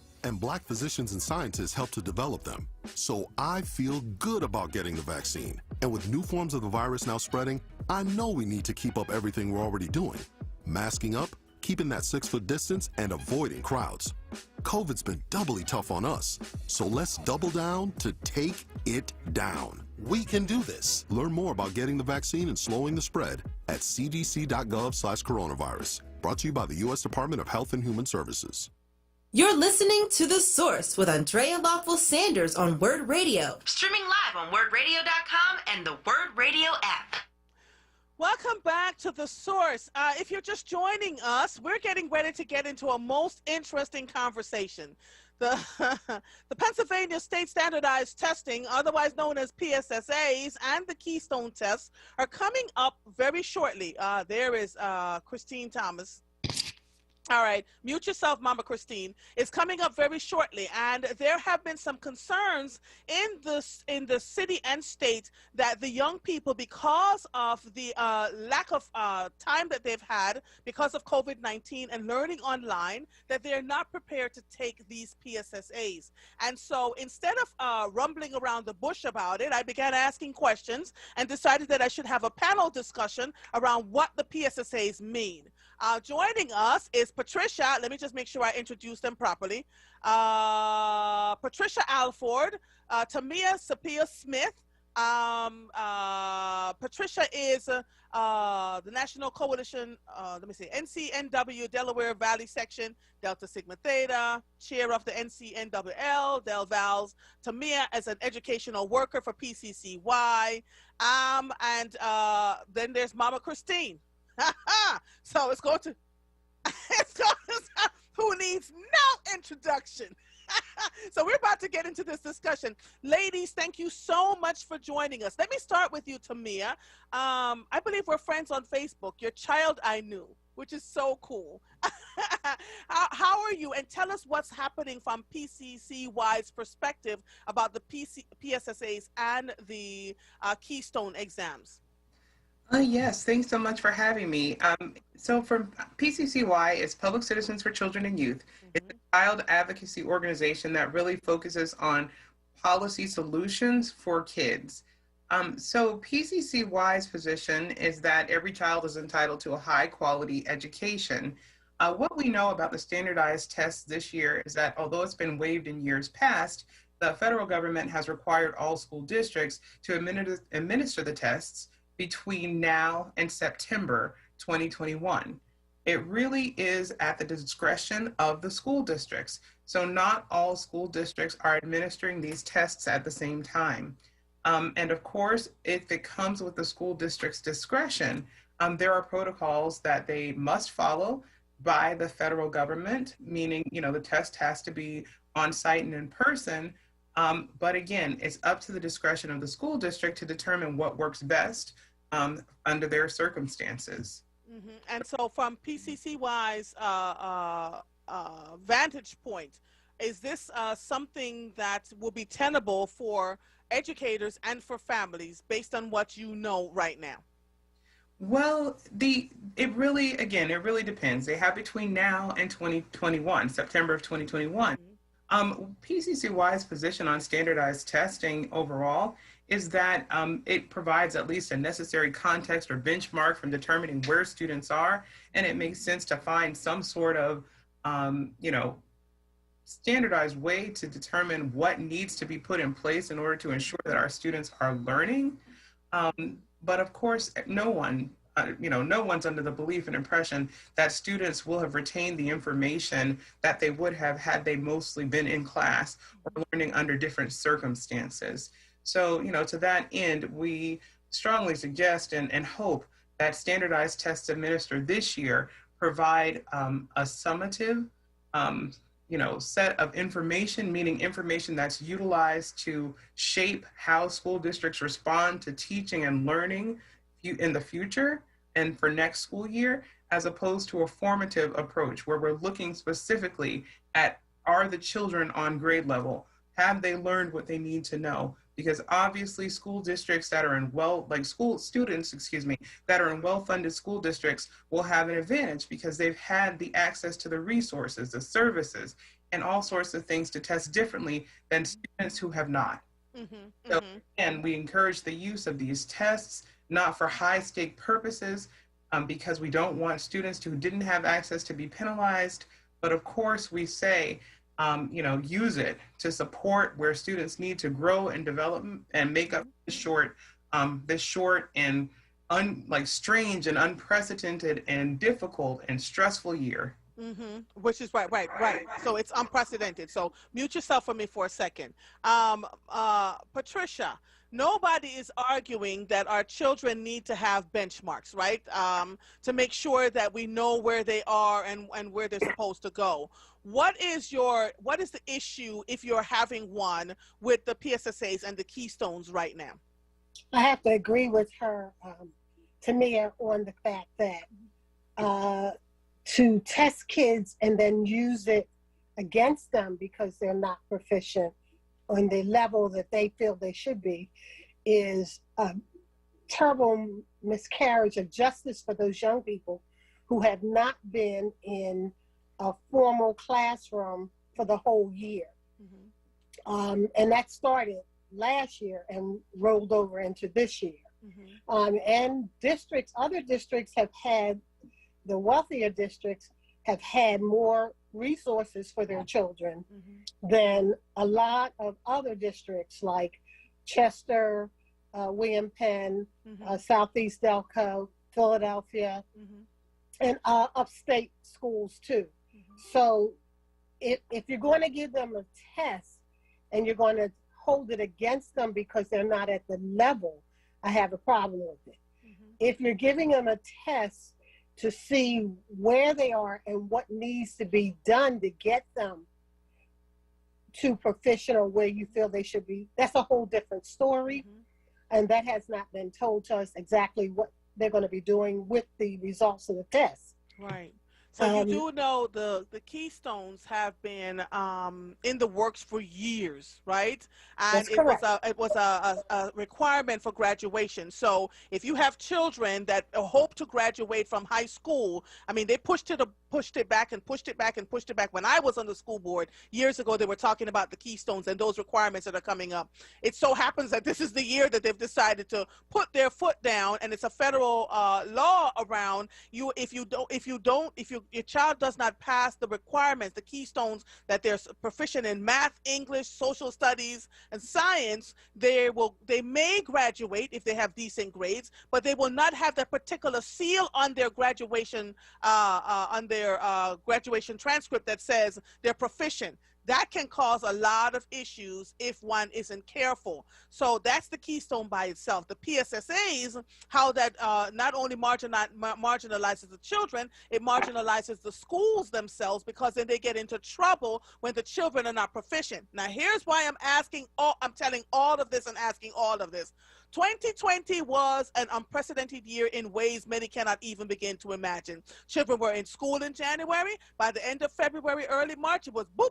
Right? Now, I'm not saying children can't learn online, and in fact, we have to reimagine education as we see it. But while we're reimagining and trying to figure out the best way to teach these young children, I have had countless conversations on this show, and I mean countless. Every month I have young people on this show talking about the fact that they can't get their work done. They're struggling at home with 4 and 5 siblings in the same room. The internet is down half the time, right, because they don't have great internet service. Mom and dad is in the house either working from home too, or they've lost their jobs and they're on an insurmountable amount of stress. Now, you want to mix that up in the pot, as we say in the porridge in Jamaica, and then you get what? How do we marry those unique set of circumstances with having to take these tests that are federally mandated and state mandated between now and September 2021? How do we marry that, Patricia?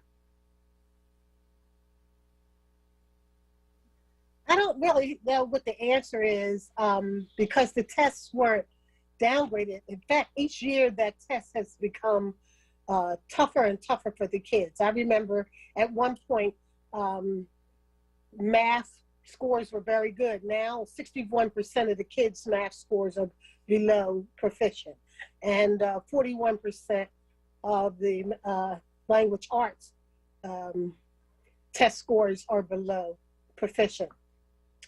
I don't know what the answer is. All I know is that if the kid receives or a parent receives the outcome of this testing, and the outcome says that your child is below basics, which I disagree with that terminology, because I don't think that terminology has a positive swing for young people.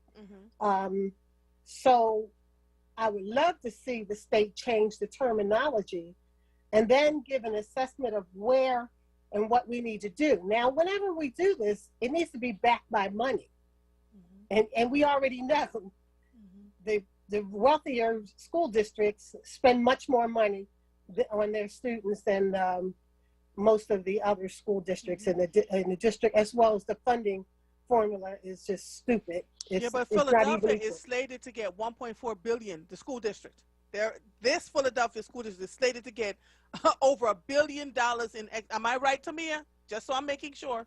From the federal government, yes. Yes, absolutely. So the trick then is to have watch folks like PCCY to pay attention to what's going on, to see where the funding is going. I am just concerned as a citizen and as a parent that funding will go to fixing the things that were already broken and where they were in the hole, versus using it to get the students to where they are, because the numbers are really bad in Philadelphia. They're really bad.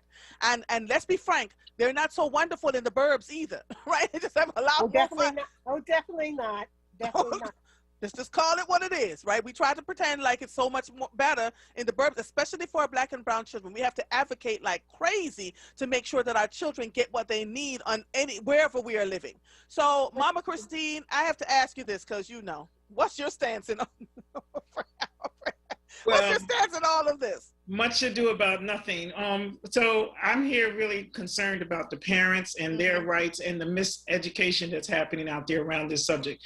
First of all, if we look at the data, that we will see that pushing our children to take a test that absolutely is not connected to their post-secondary, the things that they need. So, you know, that's not in line. The state has come out and said it's not in line with SAT and ACT, so it doesn't help them. I say if there is a pandemic 20 years from now, the problem is going to be we won't have anybody to help with the cure, because our children, based on state testing now, most of them, unless they're going to a special mid school, aren't getting higher level math or science, because everybody has to pass the test, because otherwise your school gets this label that they're underperforming, the child gets a label that they're underperforming, and everybody's operating with fear. As it relates to COVID, my concern is, first of all, depending what school your child went to. Some children in public schools, the teachers were wonderfully creative and they did hands-on things, they had activities. The mental health providers say they dealt with the whole child. Others, the children were in front of a book or a page and they did not interact. They didn't have the arts, they didn't have recess, they didn't have any of the social emotional supports. Now you're going to bring these babies back for a test that has already traumatized them, to sit in a room with plastic all around them, especially the younger babies, the PSSA. They want to come to school and see their friends. They want to interact. You're going to say, no, you can't interact. You can't interact. And scare them to death and put them in that situation their first time coming back to school. They know they don't have the same education that they, you know, services they had.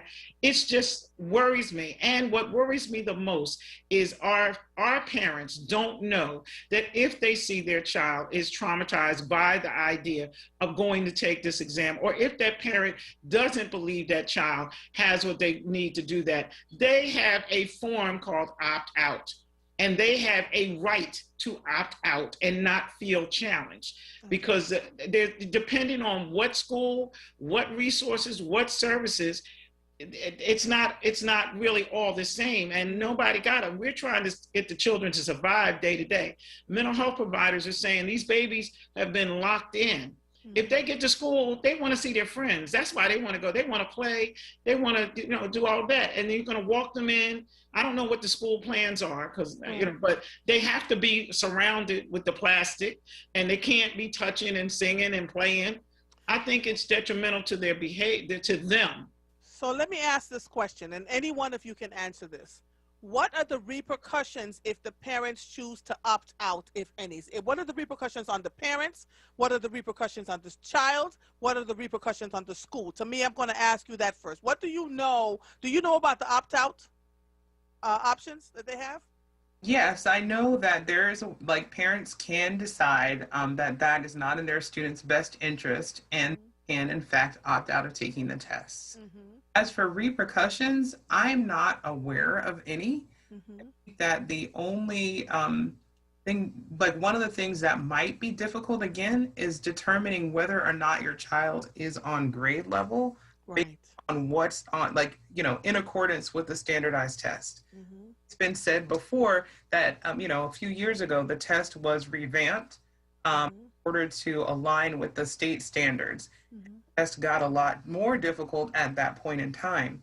And so I think that, you know, again, one of the utilizations for the standardized test is to determine how students are performing compared to their peers. Now, this is definitely not the only way to do that. There's certainly other tests that are administered in schools and in classrooms across the year that can show you some of that, those benchmarks. Not take it, data available.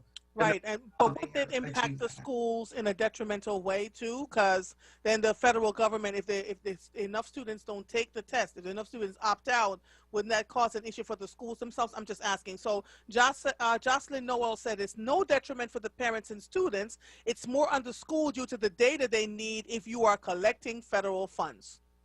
So. Well, yeah. I think that's an interesting question. I'll defer to the experts on that, because I know that's how it's used in years past, but this year may have just a different set of information attached to it. Right. Mama Christine? Well, a couple things. Go ahead.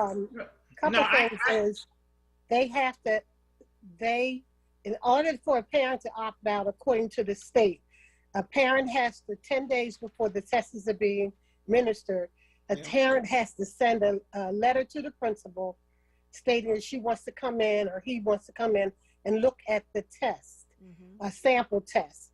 If the parent feels that it's too difficult or it's they don't particularly care for the questions or whatever, they can write a letter to the superintendent.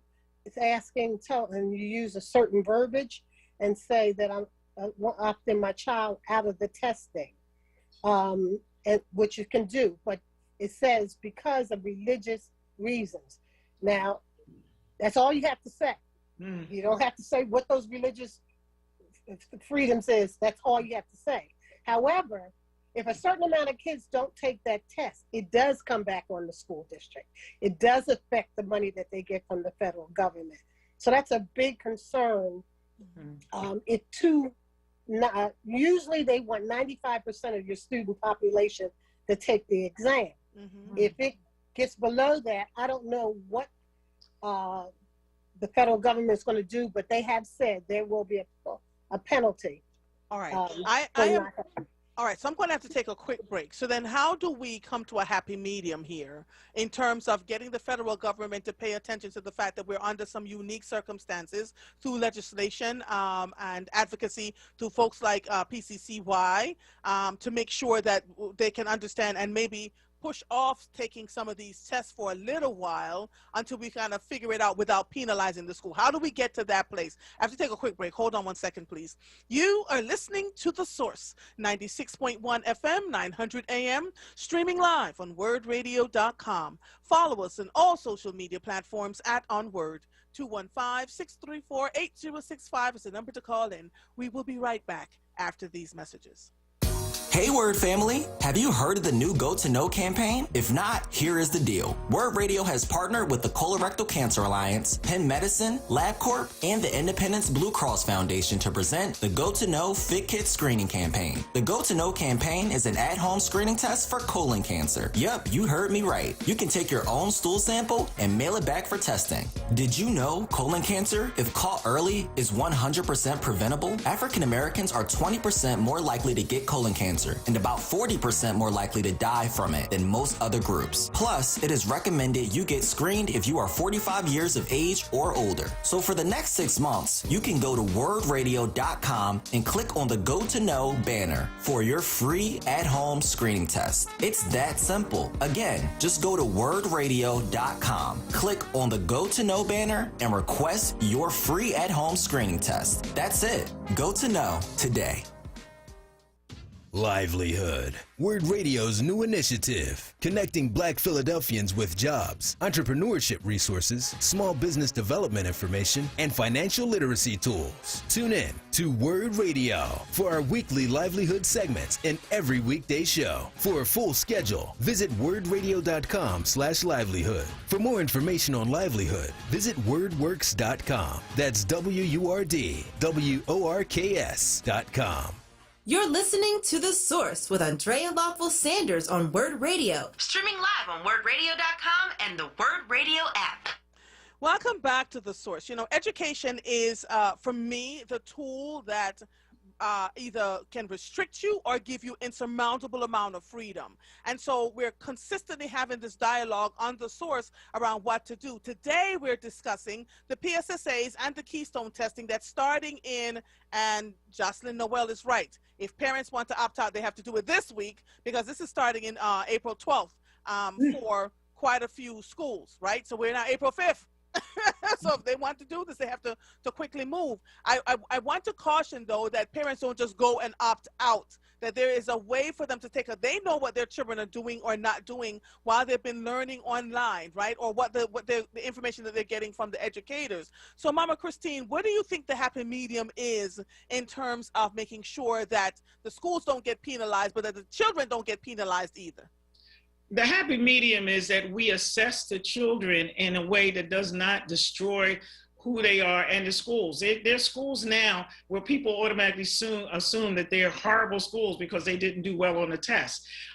So the taking the penalization out of it, take it and make it, if you're going to assess a child, is okay, Christine, you did this on this test, and I see that you need more help with word problems. So I am going to do it. I think I'm one of those people that think everybody should have a personalized education plan. Mm-hmm. So your personalized education plan will be between now and then, we're going to work on this, this, this, and this, so that you can get caught up, because we understand that unbelievable stuff was going on and you didn't get it. You know, our parents are talking about, I'm home trying to help my student, but I don't know how to do that math. Right. Or I'm working 2 and 3 jobs. Mm-hmm. I have students who are working full time and doing school on their cell phones. So with all of those things, I just don't want it to do harm. We're in a time when a lot of the research is saying we should not do things that cause harm. Given an exam that makes somebody believe that if they don't do well in that exam, they won't graduate or they won't go to the next grade. There are 7th graders who know that if those test scores are shared and not good, they can't apply to the high school of their choice. I mean, there's a lot of penalties for the child and the family and the school for this exam. So is there a way to take the exam and take those things off for right now, at least, so that it can be purely for, we need to see where children are so we can see what we can do to help them move forward and not, Tamia, let me ask you this. Given what we're talking about today, is PCCY, I'm sure they are, they're aware of all these challenges, right? Yes. Right. So given these challenges and what's going on, what's PCCY's stance on how to move forward if you have something right now? Well, there are a couple of things. Again, you know, I agree with the fact that, again, we should be using this data to put the things in place that are going to help students to reach, you know, or at least, you know, recoup some of those COVID learning losses. Mm-hmm. So, you know, if you thought students were struggling beforehand, if you have a student that was struggling beforehand, then this should be used for like serious intensive tutoring, or people in the classroom, or smaller class sizes, or summer school, or some sort of other initiatives to boost student performance in such a way that it gets students back on track. To that point, there are 2 things that I would recommend that are related, not necessarily to PSSAs per se, or keystones per se, but getting students back on track.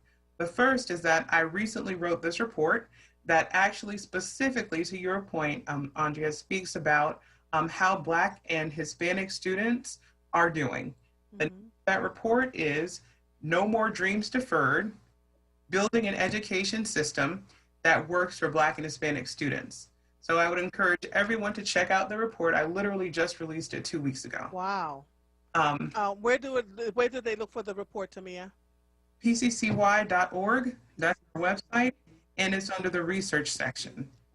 And I am happy to speak with you at length, or even speak with you more in detail about that report and using it to advocate. So let me ask you this. Sure. What did you find in your research? Because I can't even begin to imagine. I'm going to close my eyes and ask the question. What did you find in this research that is concerning to you and hopeful to you?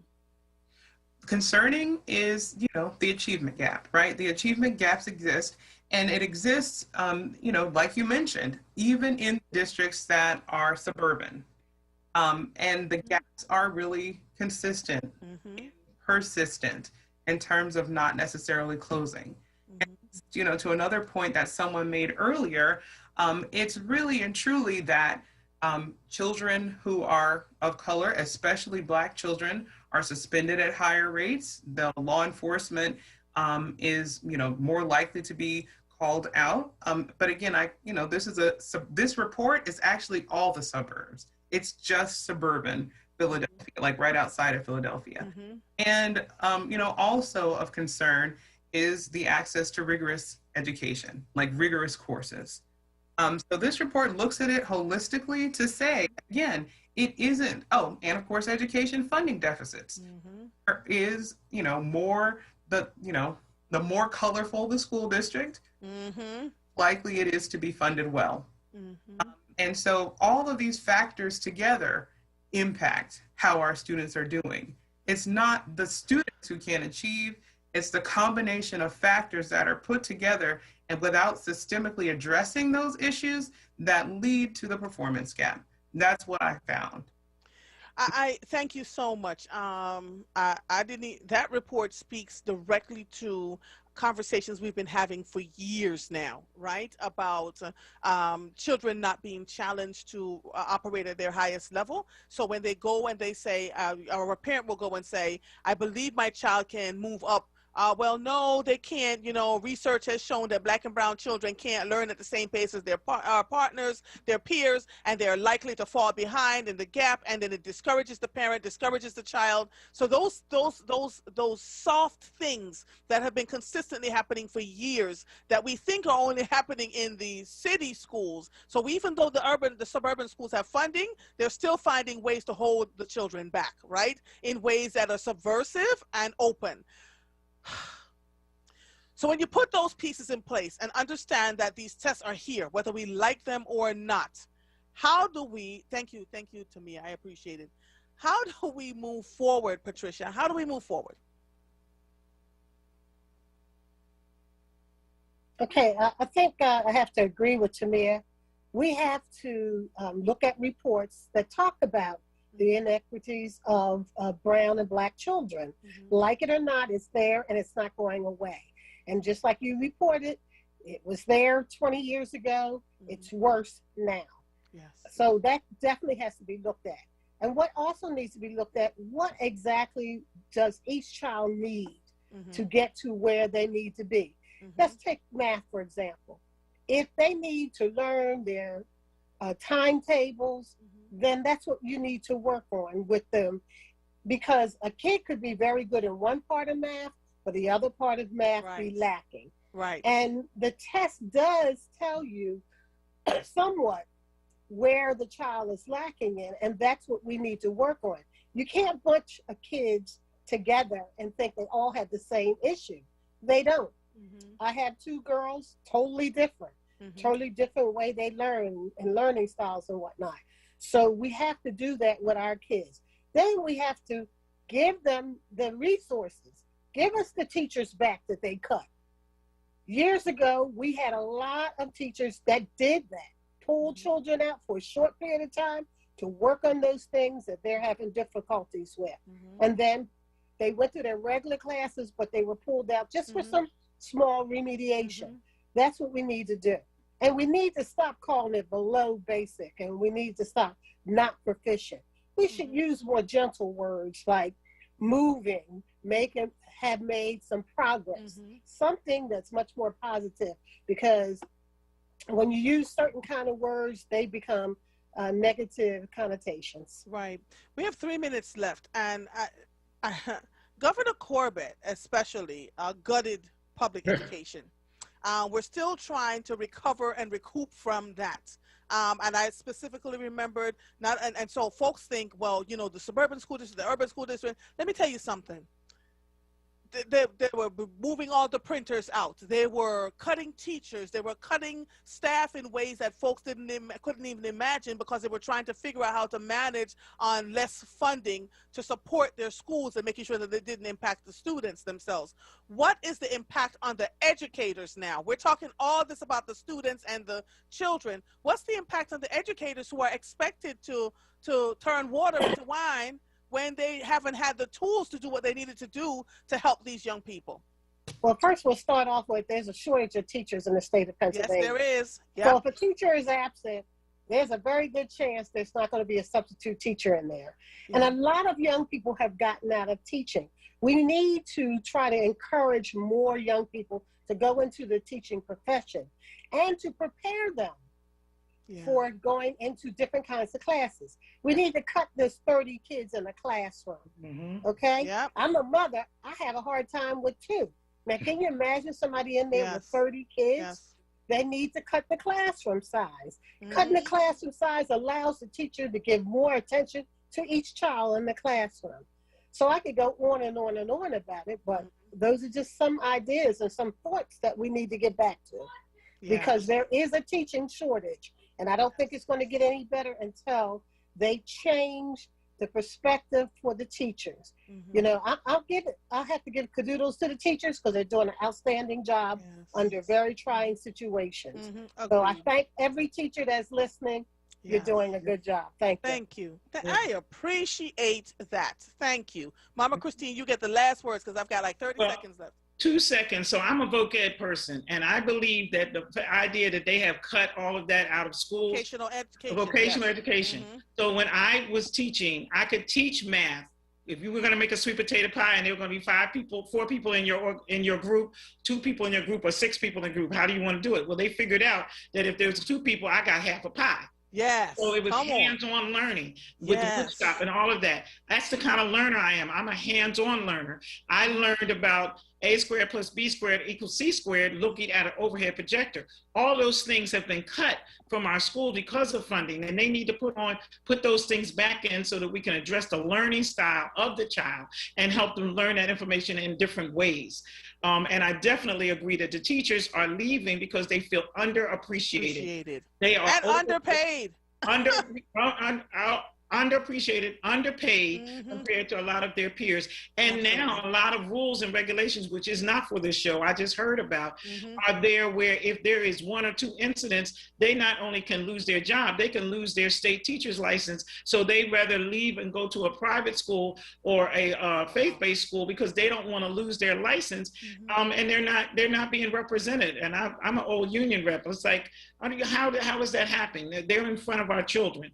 And a lot of our parents through COVID have come to really appreciate what it is like to teach 2 or 3 children. Imagine with 30 children with different learning styles and different issues trying. So we just got to get back into public education. And I agreed. And we're losing excellent educators. One of them is my husband, who was just, I'm over it. And he loves the students. It broke his heart. But the way things were going, he's like, that's it. I'm over it. So it's a lot, you know, and they're asking so much of them, not really giving them clear directions. They're working so hard and nothing is shifting and changing.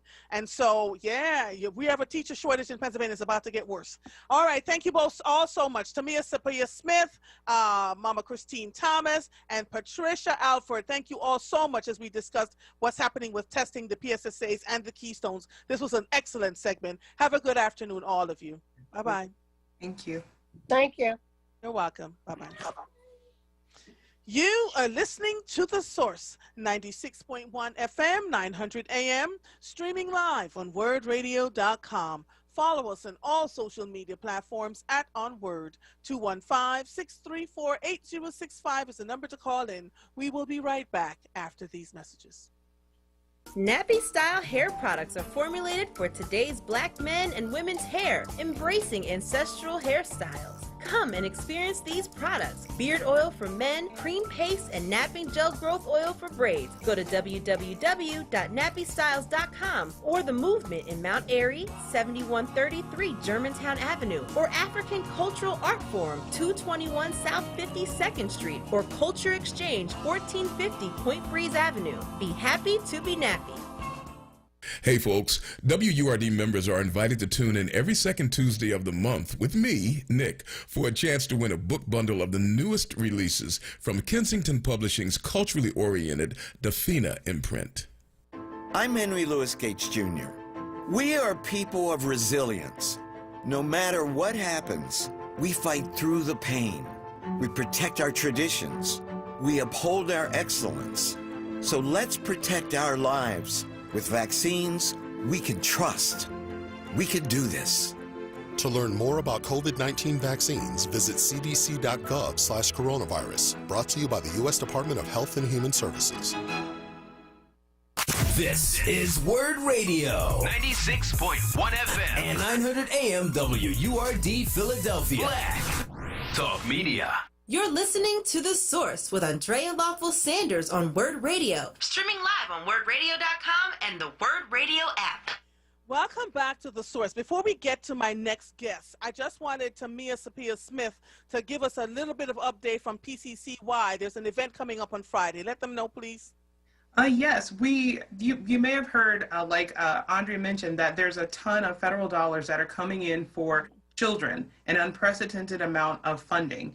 So PCCY, Public Citizens for Children and Youth, is having a virtual webinar scheduled for Friday at noon that specifically speaks to the American Rescue Plan and if it will be a game changer for children. We know that it will be. So on this call, you'll hear from U.S. Senator Bob Casey, Woman Madeline Dean, Congressman Dwight Evans, Congresswoman Chrissy Houlihan, and Congresswoman Mary Gay Scanlon to speak about this legislation, along with experts from the fields of early childhood education, health, and K-12 education. And we will all be speaking to what parents can do to ensure that these funds go to students and children who desperately need them. So I encourage you all to go to pccy.org and register for this event. It will be, it will answer a lot of the questions you have, and you'll lead a set of action steps to know what to do to advocate to make sure your students have access to these funds. Thank you so much. I appreciate it. Talk to you soon. Thank you. You're Take welcome. care. Bye-bye. All right, so you go to pccy.org to listen to the virtual, to get information about the virtual webinar so that we can move forward. So, Michael, as the next guest pop in, can you let them into the room for me, please? I'm going to talk about this story that has broken my heart. Let her in. An article was written by Janice Armstrong, and she reached out to me. Didn't even realize I was in an airport when she reached out to me about something that's happening here. Najibat Soleil would have made her life into something really special, something her family would have been proud of, and something her adopted city and country would have been proud of too. The homicides happen so fast and often it is hard to keep up. Janice Armstrong wrote this on March 30th.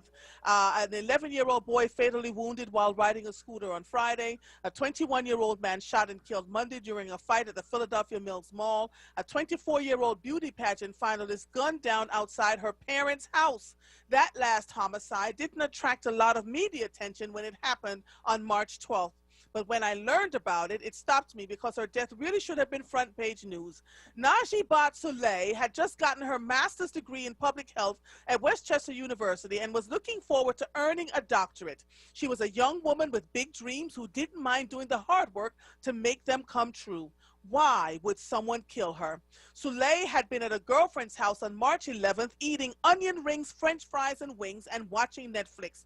When it got late, the friend, 24-year-old Habibat Magagi, urged her to stay over, which she did. The next morning, Soleil took her gray Toyota Corolla in for repairs. Afterwards, she headed to her parents' home in Holmesburg, trading texts with Magagi along the way.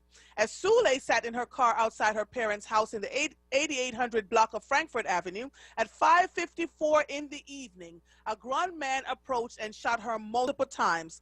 Authorities rushed her to Jefferson Torresdale Hospital, where she was pronounced dead at 6:27. No arrests have been made. This is ridiculous. Her terrified parents have moved and are staying at an undisclosed location. They are devastated. Her dad had been in the living room when the shots rang out. My God. When I heard the gunshots, I came out, Mr. Soleil told me. I saw the guy shooting my daughter. He shot the last round and I pursued him. He ran back to his car. Magagi, who met Soleil at a masjid, said the two had been texting back and forth about photos they took after their sleepover when she suddenly stopped responding. I got a call that something had happened and I was like, no, there has been a mistake. I have been waiting for her to reply to my text. She literally had texted me at 5:30, Magagi told me. I can't think of anything that would make anyone want to kill her, she added. Jesus Christ, I can't.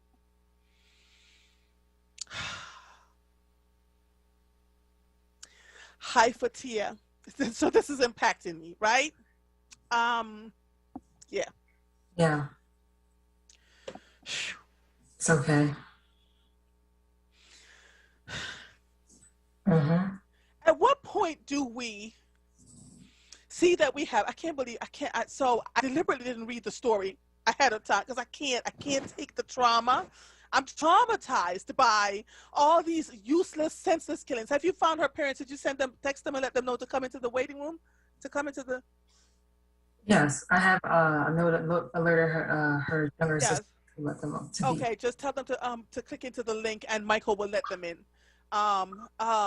Jesus, damn, I did not expect to cry. I didn't. Tell me what you knew about her.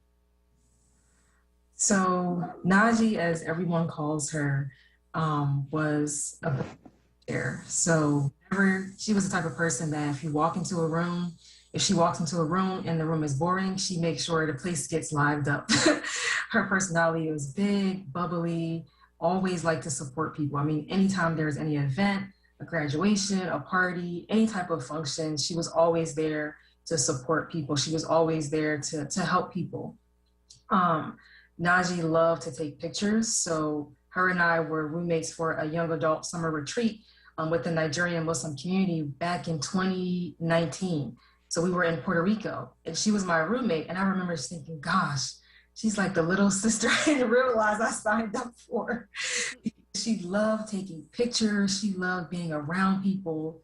She just loved life, loved people, loved fun, loved energy. She was just a breath of fresh air. She recently got her master's and her birthday was in December. And as I was thinking back to how close our families were tied, when she first went to Westchester, I didn't realize until my brother told me that he helped her move into college. We had our trucks loaded up with her stuff to move into Westchester. So that's how far back our families go. And at 24 years old, it was really, really sad that this happened. The family is mourning, the community is mourning. This is all tragic and devastating for our community. Jesus. They are calling in now, by the way. Okay, so Michael, look for the parents to log in so we can get them. Okay. Oh, so Umrah, are you there? Hi, yes, I am. And you are who to Najee? Her younger sister. Her younger sister. Good afternoon. Good afternoon. I got to tell you, I did not read the story until just now, and it blew me away because she was sitting in front of your parents' house when this happened. And I am asking to talk about these stories. Forgive me for crying. Because we have to humanize these young people. We cannot continue to make them another number in the city of Philadelphia and just not pay attention to these senseless deaths that are going on. So can you tell us what happened that you know of, and tell us about your sister so that we know what's happening there and what's happening with whoever killed her? What do you guys know, if anything at all? Okay, so I guess, okay, I'm not even sure where to start. So as of what we know right now, we don't really, the police tell us that they have a suspect, but they haven't made any arrests. And we're not sure if there's a warrant out for the person's arrest. But they said that the person and her, they don't have any connection. So she basically doesn't know the person. It's crazy because it happened really fast. Like me and my little sister, our youngest sister, we were upstairs literally in our room, then we heard gunshots. That's literally what happened. And then we came downstairs to my dad yelling, basically, because he had just opened the doors to see my sister in her car, I guess, laid to the side. And then, so he was yelling, telling us to call the cops, and we did so. And then I checked her, I went over to her car to see her, and I checked her pulse, and then the ambulance arrived. And they took her to the hospital, and then my mom had just gotten home. So everything was drastic. It was happening really fast. My mom was screaming, asking where her daughter was. We told her that my sister had been rushed to the hospital. And then a cop came in. He was trying to ask us basically for information and try to put two and two together, but the thing is, we don't know what happened. I don't even think my sister knew the person. And we still don't know what happened or what led to it. Okay, I'm taking a deep breath here as I'm talking to you, because explain to people what this has meant, what this has done to your family, And why has no one been talking about this? Thank God for Janice Armstrong, who knows I carry these kinds of stories, and I will highlight them because I don't want people like Najee to be forgotten. You know, I don't want it to be whitewashed away into another number in the city of Philadelphia of someone who, this is someone who was vibrant and happy and wonderful, and people loved her. What has this, how has this impacted your family? What's happening with your mother and your father right now?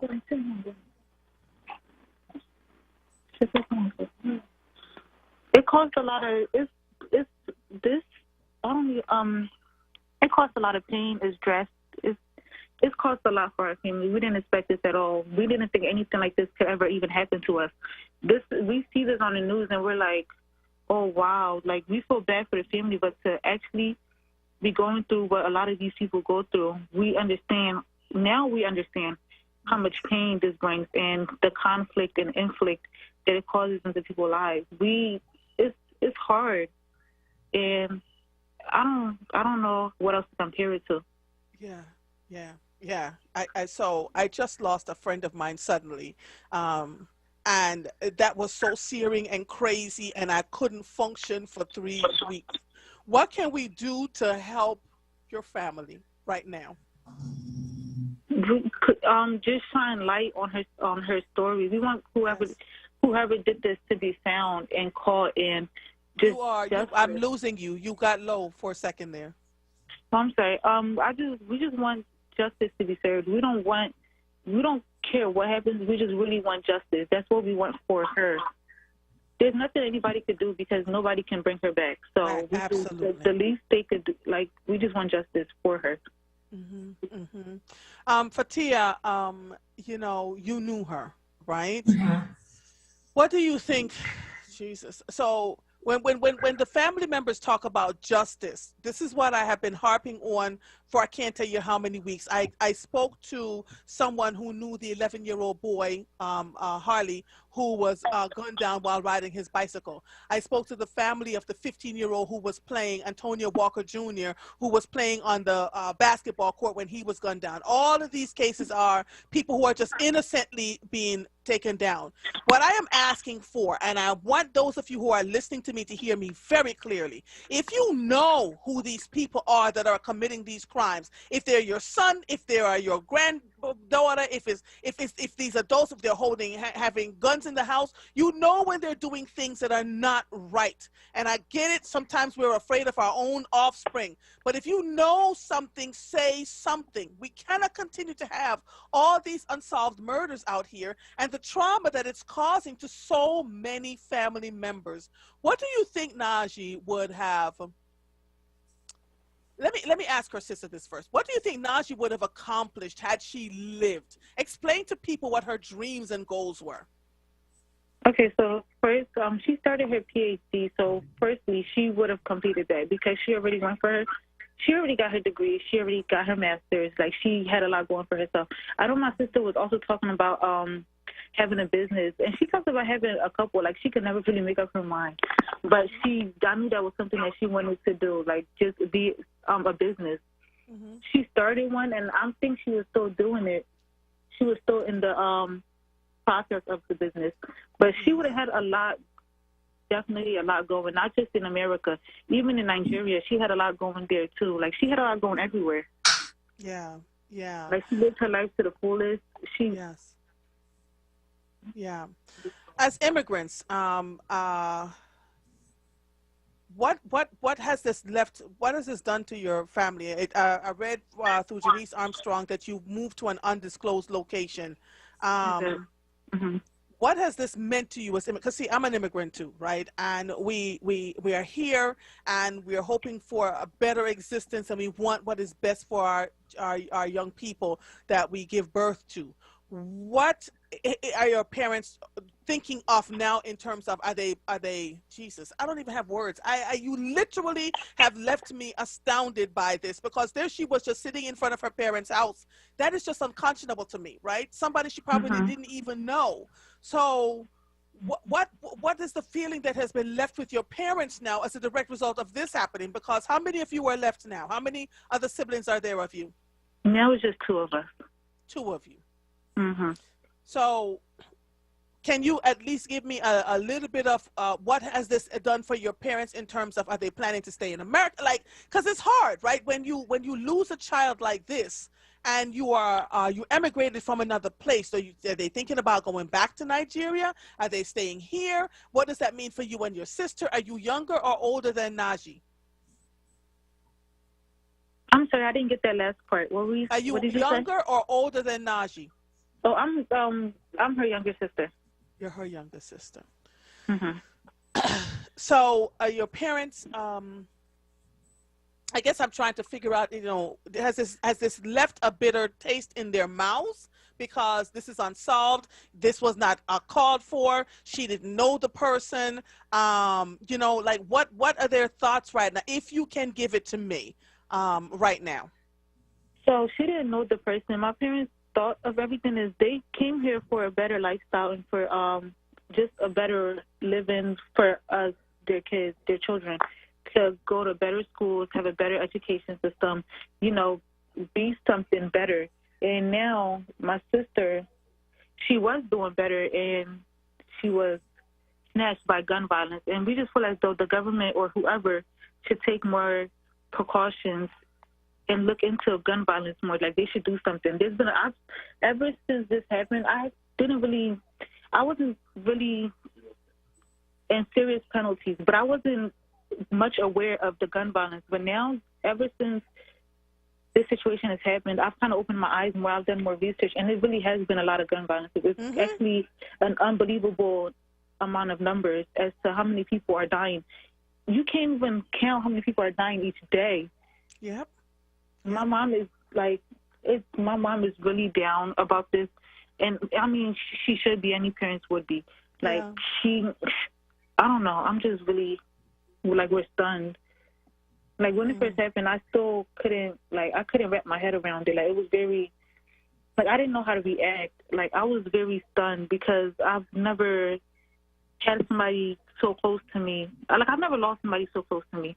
And it being the person that I literally share a hallway with, it was very, I don't know, it was, Are you getting therapy? We were looking into it, but no, not yet. All right, there is a woman that I'm going to recommend to you, and I'm going to reach out to her, Umrah. Her name is Tanya Ladipo. Ooh, I can feel your pain. Her name is Tanya Ladipo. She's an African-American woman who is really, really good at this kind of stuff. Fatia, call and find out through Umrah what Ladipo services are charging for this, and let's see if we can get some of this therapy for at least the siblings, because it's not just going to go away. And you're the one who checked your sister's pulse, so you saw her in that condition. So every time you close your eyes, I can only imagine what you're dealing with. So it's Ladipo, Ladipo. Reach out to them for me, please. Tell them that I sent you, and then find out what it would cost for them to get some sort of therapy, because they're going to need it, and then we'll work it out from there. Fatia, this was your friend. This was your little sister, quote unquote. What has this meant for you now in the aftermath of her? Because you flew in this past weekend to talk to her family members. What has this done for you? How's this impacted you? I think for me, it's been a mix of emotions. So sometimes I'm really sad. Before this call, I was crying. So I totally understand. And I think for me, it's really a reminder, because everything happened so quickly. In the Muslim faith, we bury our deceased very early, as soon as possible. So we did a memorial service, and we did the Islamic burial rites for her. But also, it's one thing that resonated with me in the funeral, because I wasn't at the funeral. My sister FaceTimed me while there, and the imam, or the religious leader in our community, said, one of the things that he said was, we will all leave here, and we should ask ourselves who will be next. And that's really been that has really struck me. Every day I think about who will be next. Next thought that comes to my mind is, what are we doing now? Yes. Our affairs in order prior to us leaving this earth. Because sometimes within our communities, it's taboo to talk about these things. It's taboo to think that a child would leave before the parent. It's taboo to talk about how to prepare for these things, but we all know that it is inevitable and it's going to happen. So for me, it's one thing to think about her life, her story, the tragedy, but also another part that empowers me to think about what am I doing now to prepare for my affairs prior to me leaving this earth, because one of us will be next. And be the same shock value? Will we have things in place, people in place to help and to assist? Because grief is a process.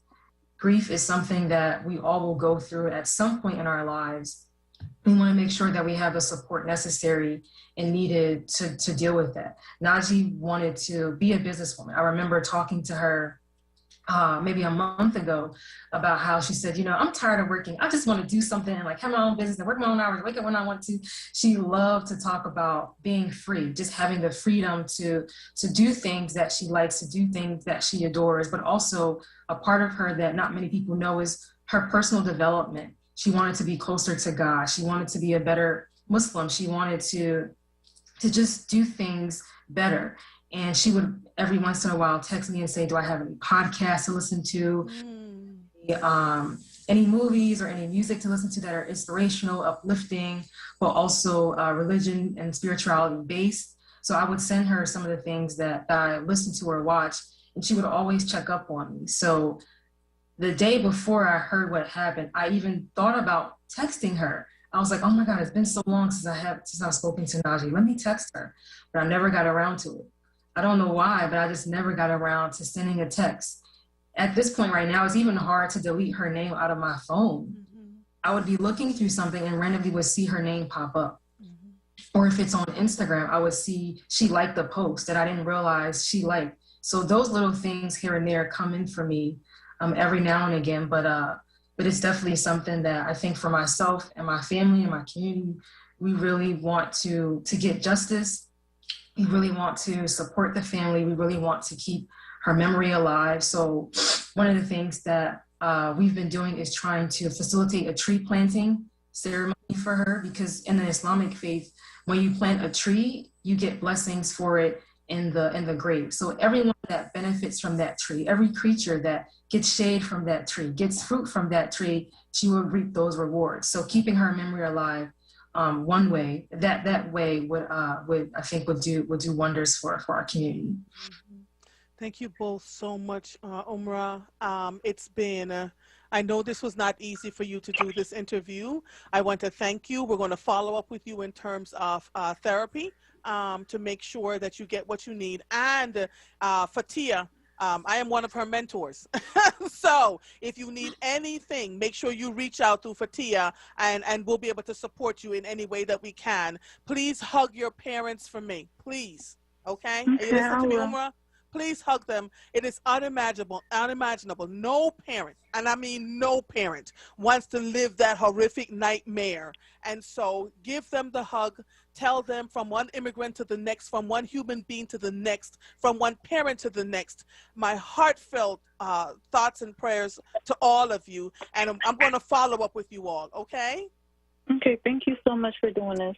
Oh, you are quite welcome. You're quite welcome, Fatia. We're going to follow up with this. I'm not letting this story go. We're going to figure out what's going on over here. Have a good one, okay? And don't forget to call Tanya Latipo office and let me know what it costs. Okay. All right. Talk to you guys soon. All right. Bye-bye. Oh my God. I got to take a break. You are listening to The Source, 96.1 FM, 900 AM, streaming live on WURDradio.com. Follow us on all social media platforms at onWURD. 215-634-8065 is the number to call in. We'll be right back after these messages. Okay, Her's new fire potato chips and cheese curls, they are spicy. Whew, they're hottest snacks yet. Hold on. Whew. But you know, it's not just heat. There's some nice sweet and savory stuff going on too. Ooh, there's that heat again. It burns, but it burns so tasty. Ooh, that's hot. Find Her's Fire Snacks at your store today. Whew. Taste the flavor, feel the heat, break out the Her's. Family Therapy Vignette Moments with Dr. Lucille iJoy. Come on out and become a WURD Radio member one by one. Renew your membership or get a new one. Get serious information and have some fun. Call 215-425-7875. That's 215-425-7875. Come on out and become a WURD Radio member one by one. Renew your membership or get a new one. Get serious information and have some fun.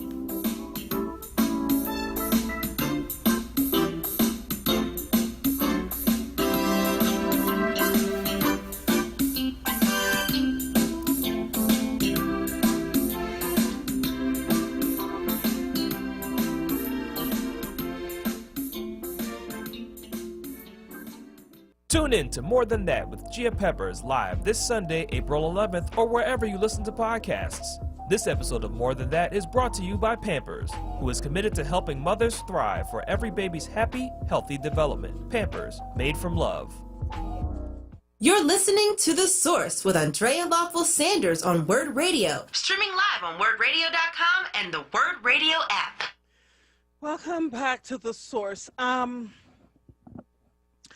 I have to tell you that whew.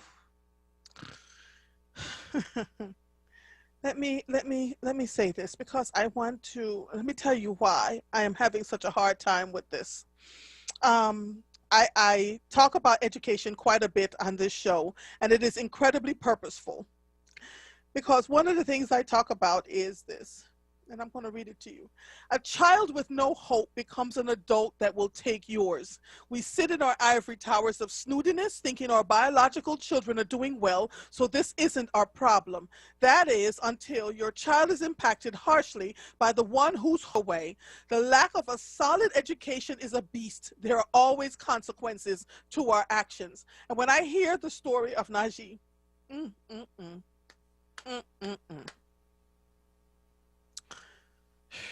man, this is a lot. It's a lot. It's a lot. Najee Batsolet was 24 years old. That is the age of my youngest son. He just turned 25.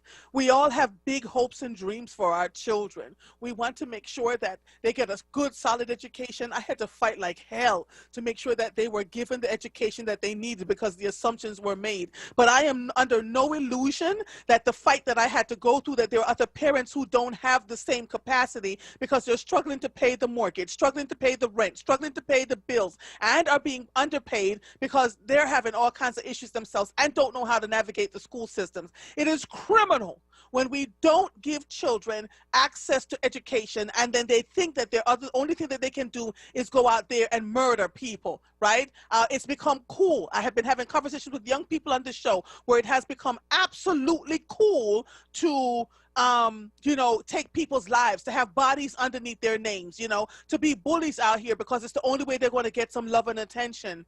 I have a headache just talking about this. But there's got to be a better way. An 11-year-old boy is dead. A 15-year-old boy is dead. A 24-year-old young woman is dead. And that's just 3 of hundreds, and we're in the beginning of April. It's a lot. You add a pandemic to all of that, and what do we have? What do we have? And so I need us to really pay attention. This is not a trite conversation that we're having. We can't afford to have trite conversations anymore, right? And when I say that these microphones are hot and they're important, and when we're talking about these things, it's not just for us to kind of figure out to get ourselves heard and to figure out where we're going or what we're doing. What are we doing with the responsibilities that we have? How are we finding the solutions to help the people in our communities beyond ourselves? Hear me clearly, because until it happens to one of your own children, then what do you do?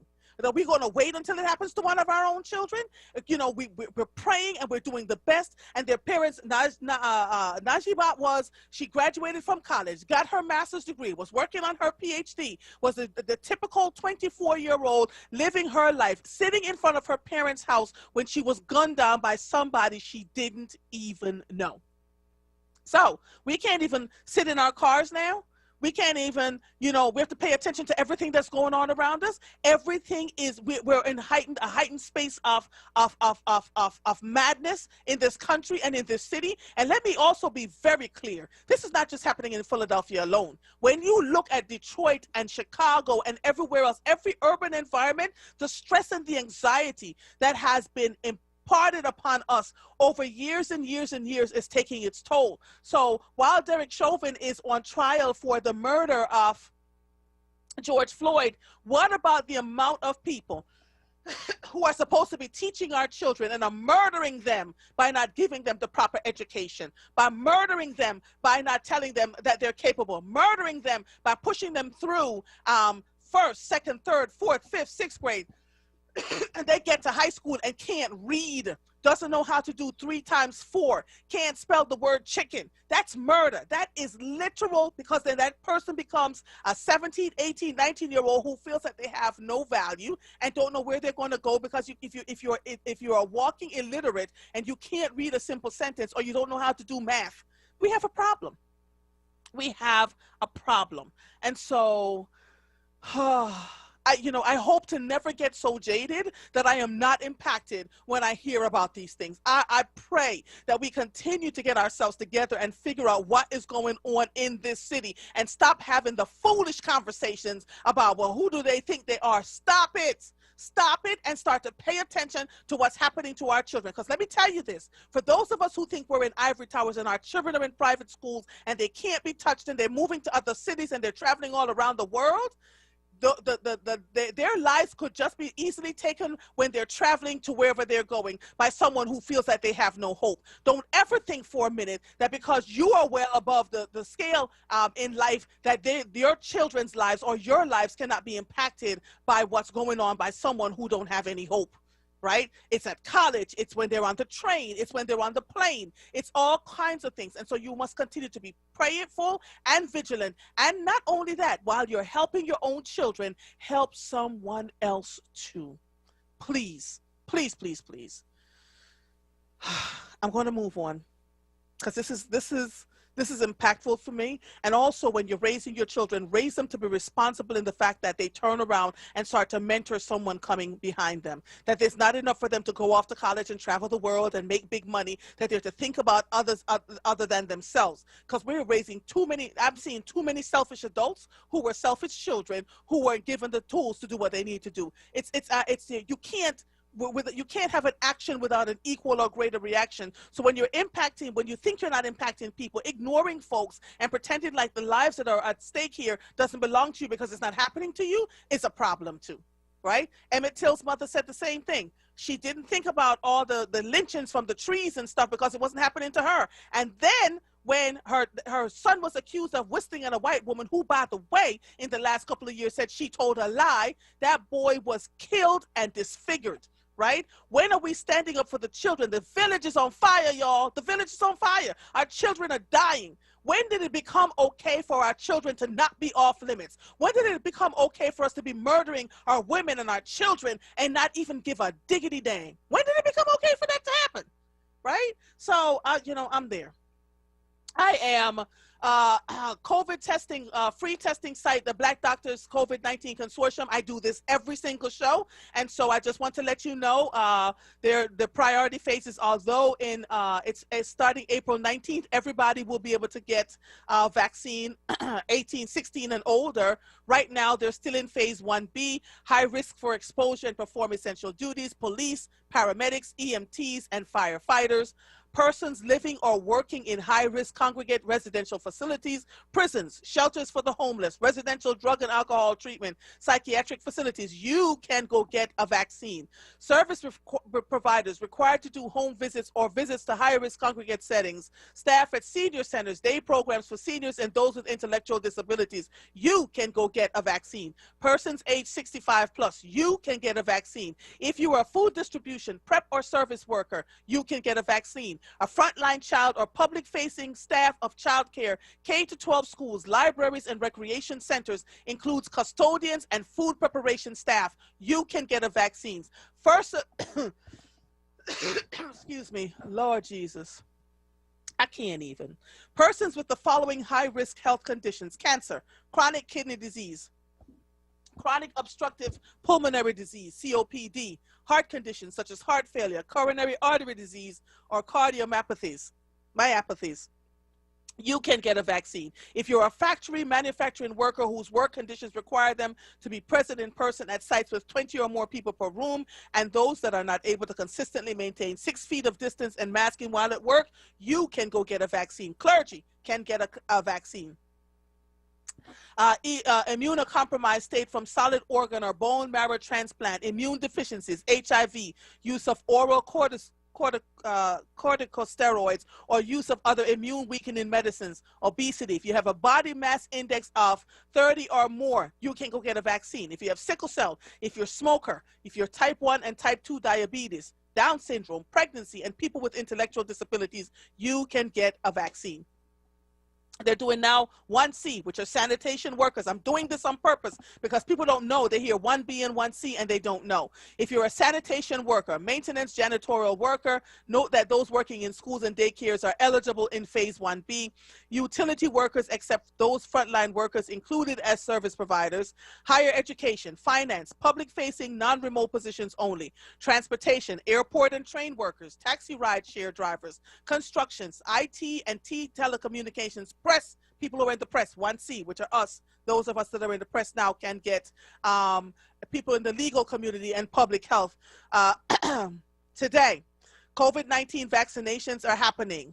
Monday, March 29th, so let's go here. Monday, March 5th, Tuesday, April 6th, Wednesday, April 7th, and Friday, April 9th, and Saturday, April 10th, from 10 a.m. to 4 p.m.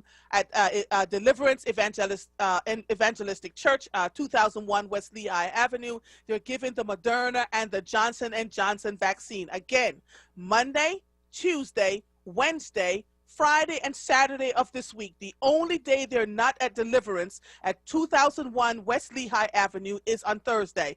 Please go. The Black Doctors COVID-19 Consortium is there giving out the Moderna and Johnson & Johnson vaccines. While that was happening, this just came in, and I don't think it is going to be of any surprise to anyone. Coronavirus response ranks, Pennsylvania coronavirus response ranks among the worst in the United States study. By Eric Hale of the Pittsburgh Patch. The state's strategy to curb the spread of coronavirus last year was ranked among the least effective in the nation, according to a new analysis by UC Berkeley's Othering and Belonging Institute. Pennsylvania ranked 40th among the nation's 50th states. What is clear, however, is that the pandemic has had a severe and disproportionate impact on communities of color, the elderly, and people with disabilities, the report says. Moreover, the response to the pandemic has revealed or exacerbated dysfunctions in our healthcare systems and governance. And so when I sat here some weeks ago and I was hot, and I mean hot, by the health commissioner's response, the mayor's lack of response, my perceived mayor lack of response around what was going on in the city as it applies to COVID-19 vaccinations and who were getting it. I was talking to a friend of mine who took her sister down to the convention center that FEMA is operating. And you see nothing but seas and sea of white people. And so she asked one of the soldiers, what's going on? And he says, we can't seem to, we feel like the black folks don't trust, right? And this is why I say you all need to get to folks who you absolutely trust. And one of those people are the Black Doctors COVID-19 Consortium. I'm going to say it until the wheels fall off of this truck. If it were not for Dr. Ayler and group, I wouldn't be vaccinated because I wouldn't even get a flu shot. I'm telling you, because I'm like, nope, don't trust anybody else. And there are plenty of black folks out here because of what's been going on, because of the tone deafness, because of the talking to us like we have no sense, because of all of that. We refuse to go anywhere else to get our vaccines. So later for that, give it to the COVID-19 doctors so we can go find them and get our vaccinations because we're not dealing. We're not dealing. Brother Spread Love, are you there? How are you? God bless. What's going on, love, sir? manners, and respect, Mama. What's How going are on, you? sir? Listen, you know, I'm just so tired. I'm tired, Brother Spread Love. Yeah. Our people are dying, you know. We are so full of I know don't we're even full know. of. I don't even know what we're full of. I get that we're traumatized on so many levels, but at some point we have to hold ourselves accountable to a place where we say, okay, the trauma is there. Let's acknowledge the trauma and then figure out how we can support each other. We're going to have to, brother, spread love, because this is not working. It's not working. Well, you know, Mama, I just called to say first and foremost, thank you. I'm glad you had safe travel. I pray the family's well. As always, give thanks for Brother Mike on the boards, always doing an amazing job. The entire WURD family. Of course, everyone suffering and grieving. Yeah. You know, our hearts, thoughts, and prayers are with them for Jah Christ's comfort. Everyone working to make it better. May we help them do so. Everyone incarcerated, especially incarcerated falsely. Free Mumia. May we always take a moment to think of them. And I really called so you could talk to me. I know a lot of people call so they can talk to you. Mm-hmm. But what about when you want someone to talk to? Yeah. You know what I mean? Yeah. But I will say this about that real quick. One solution I don't hear promoted enough, unfortunately, is the fact that we need to take a moment and remember we really don't need them. And I know you know what I'm talking about. Yeah, I do. They need us. We're targeted. We're the #1 cash crop on the planet. Mm-hmm. They need us. So I hope we wake up this very moment and wise up and realize that we need each other. Yeah. And just in doing that alone, we can say goodbye to them. Yeah. Because I know you know Muda Baruka. Mm-hmm. He had a great song that sang, "It's no good to stay in a white man country too long." And if you look at the history we've had with this system in the past 400-odd years, mm-hmm. it ain't do us no good. Mm-hmm. And it ain't better us in no way, shape, or form. Matter of fact, quite the opposite. Mm-hmm. So I hope all black people in the sound of our voice, mm-hmm. all across the planet, mm-hmm. wake up and realize we can do it without them and do a better job, especially when it comes to educating our children. Yes. You know what I mean? Yeah. We can have our own infrastructure, completely independent, sovereign. That way, no matter how they try to infiltrate and sabotage us, which they always seem to find a way to do when we're making progress, mm-hmm. will be ineffective. Mm-hmm. I pray from this point forward. And you know me, I promote His Imperial Majesty Emperor King Ali Selassie I, Rastafari. All right, sir. Take it easy. Talk to you soon. Love, okay? Mama. All right, love. Bye-bye. The time is now 3:42 p.m. and the temperature is 70 degrees, sponsored by Beach Companies. Dr. Ken Scott, president of Beach Companies, reminds everyone to support Black people and Black businesses 365 days a year. Please view and download the free 2021 Black Business Directory and Community Resources Directory at beachcompanies.com. You are listening to The Source, 96.1 FM, 900 AM, streaming live on WURDradio.com. Follow us on all social media platforms at onWURD. 215-634-8065 is the number to call in. If you are hearing the sound of my voice, I am Andrea Lawful Sanders, and we will be right back after these messages. Philly Peace in Progress nonprofit organization was started to create a positive change and bring awareness to the growing drug and gun violence in Philadelphia. Philly Peace in Progress is looking for volunteers to make a change with organized programs, mentoring, problem solving, conflict resolution, and more. If you are interested, email Nelson at phillypeaceinprogress.com or call 267-529-7255. COVID vaccines are here, and Black physicians and scientists help to develop them. So I feel good about getting the vaccine. And with new forms of the virus now spreading, I know we need to keep up everything we're already doing. Masking up, keeping that 6-foot distance, and avoiding crowds. COVID's been doubly tough on us, so let's double down to take it down. We can do this. Learn more about getting the vaccine and slowing the spread at cdc.gov/coronavirus. Brought to you by the U.S. Department of Health and Human Services. You're listening to The Source with Andrea Lawful Sanders on WURD Radio. Streaming live on WURDradio.com and the WURD Radio app. Welcome back to The Source. I have been, I know you all think I am out here just, just throwing stuff together. Everything that is done on this show is so incredibly intentional. I've been talking about the judges and what's happening there. And on the New York Times this morning, Ian Prasad Philbrick, who is the writer for the morning newsletter, talked about this. He says, good morning. Trump reshaped the courts. Today, we're looking at how Biden is trying to leave his own mark on the judiciary. President Biden nominated Judge Ketanji Brown Jackson, a black woman, for an influential appeals court. President Biden last week named 11 people he plans to nominate to serve on federal courts, more than any recent president this early in his term. 9 are women, 3 are black women, and 1 would become the country's first Muslim federal judge. He spoke to Carl Holst, the Times chief Washington correspondent and the author of Book About Trump-Era Fights Over the Judiciary, about why Biden is rushing to reshape the courts and how judges became so central to American politics. Donald Trump's judicial appointments were a part of his presidency, and now Biden seems to be filling vacancies a priority. Why have the courts become so important?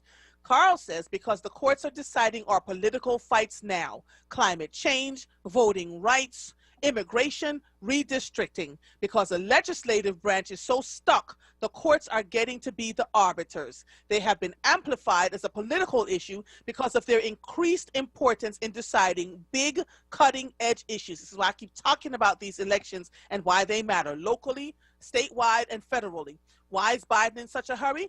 Democrats are operating under the assumption that they have only 2 years. Smart move. They could easily lose the Senate next year, and then they'd have to get judicial nominees that Republicans would be willing to vote for. So I think we're going to see a big push from Biden. So far, what distinguishes Biden nominees from his predecessors? Federal judicial nominees have typically been somebody from the U.S. Attorney's Office, a local prosecutor, or a partner in a law firm. But after Trump put 220-some judges on there, many of them very conservative, most of them white males, and some of them with very little legal experience, the Biden folks concluded they needed to get different kinds of people on the courts. The U.S. Court of Appeals for the 7th Circuit in Chicago has a totally white lineup of judges. So Biden picked Candace Jackson Akiwumi, who is a black woman and a federal public defender. Public defenders see the federal courts from another side, from the perspective of the defendant. That's a big change. I think Biden would want to make a statement about the kinds of judges he wants, people with different life and legal experiences. There are currently 68 vacancies with another 26 scheduled to open this year. Does that limit how transformative Biden can be? The transformation is going to be in the types of judges. Biden is going to have a hard time matching Trump's numbers, which were over 4 years, and that was a concerted campaign by Mitch McConnell to the exclusion of many other things. The big problem is time. You have the background checks and hearings, and Republicans are going to resist some of these folks. Because of the changes in the filibuster rules, if every Democrat supports a nominee, they can get through, but it can be a long, drawn-out process. Is the emphasis on judges something the Democrats learned from Trump? Presidents and Senate majorities have always wanted to instill judges who reflect their ideologies to some extent, but it is definitely a bigger point of emphasis because of Trump. Democrats watched what Senator McConnell did so successfully, and they are eager to replicate from the other end of the ideological spectrum. Trump's going to have people on the bench for 30 years, maybe 40. There is still a few Reagan judges out there. Trump appointed 3 justices to the Supreme Court. Many Democrats hope that Stephen Breyer, who is 82 and one of the court's 3 remaining liberals, will retire soon. Does that seem like Biden's best hope to fill a seat? We'll see what happens. A lot of Democrats didn't want to get caught in this Ruth Bader Ginsburg situation again. And Justice Breyer is an extremely smart guy and also a political guy. He knows what's going on here. So that's it for the judgeship. So pay attention. President Biden is trying to shift some of this around. President Trump appointed 220 judges, and that almost shifted. That shifted a lot what's going on in the country, but it almost shifted a whole election. Thank God they followed the law. As it applies to the virus, Oh, Lord. The U.S. is averaging more than 3 million shots a day as of this past weekend. Online disinformation is sowing vaccine trust among evangelicals. Nearly half of white evangelical adults in the United States say they will not be vaccinated. The Republican governors of Florida and Mississippi voiced opposition to vaccine passport credentials that would show a person's vaccination status. Godzilla versus King Kong earned about $48.5 million in the U.S. Is that, well, people are returning to movie theaters? And so that's what's going on there. Amazon illegally fired 2 employees last year after they criticized it. The National Labor Relations Board concluded. So Amazon was challenged and the people won. So it's amazing. It's amazing what's going on in this country right now, and it's a lot to keep up with. But keep up with it, we must, right?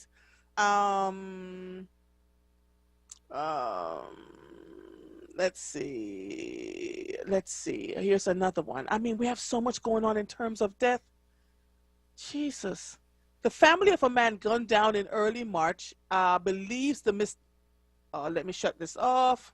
Where am I? Hold on. I know you can hear this. Let me shut it off. Okay.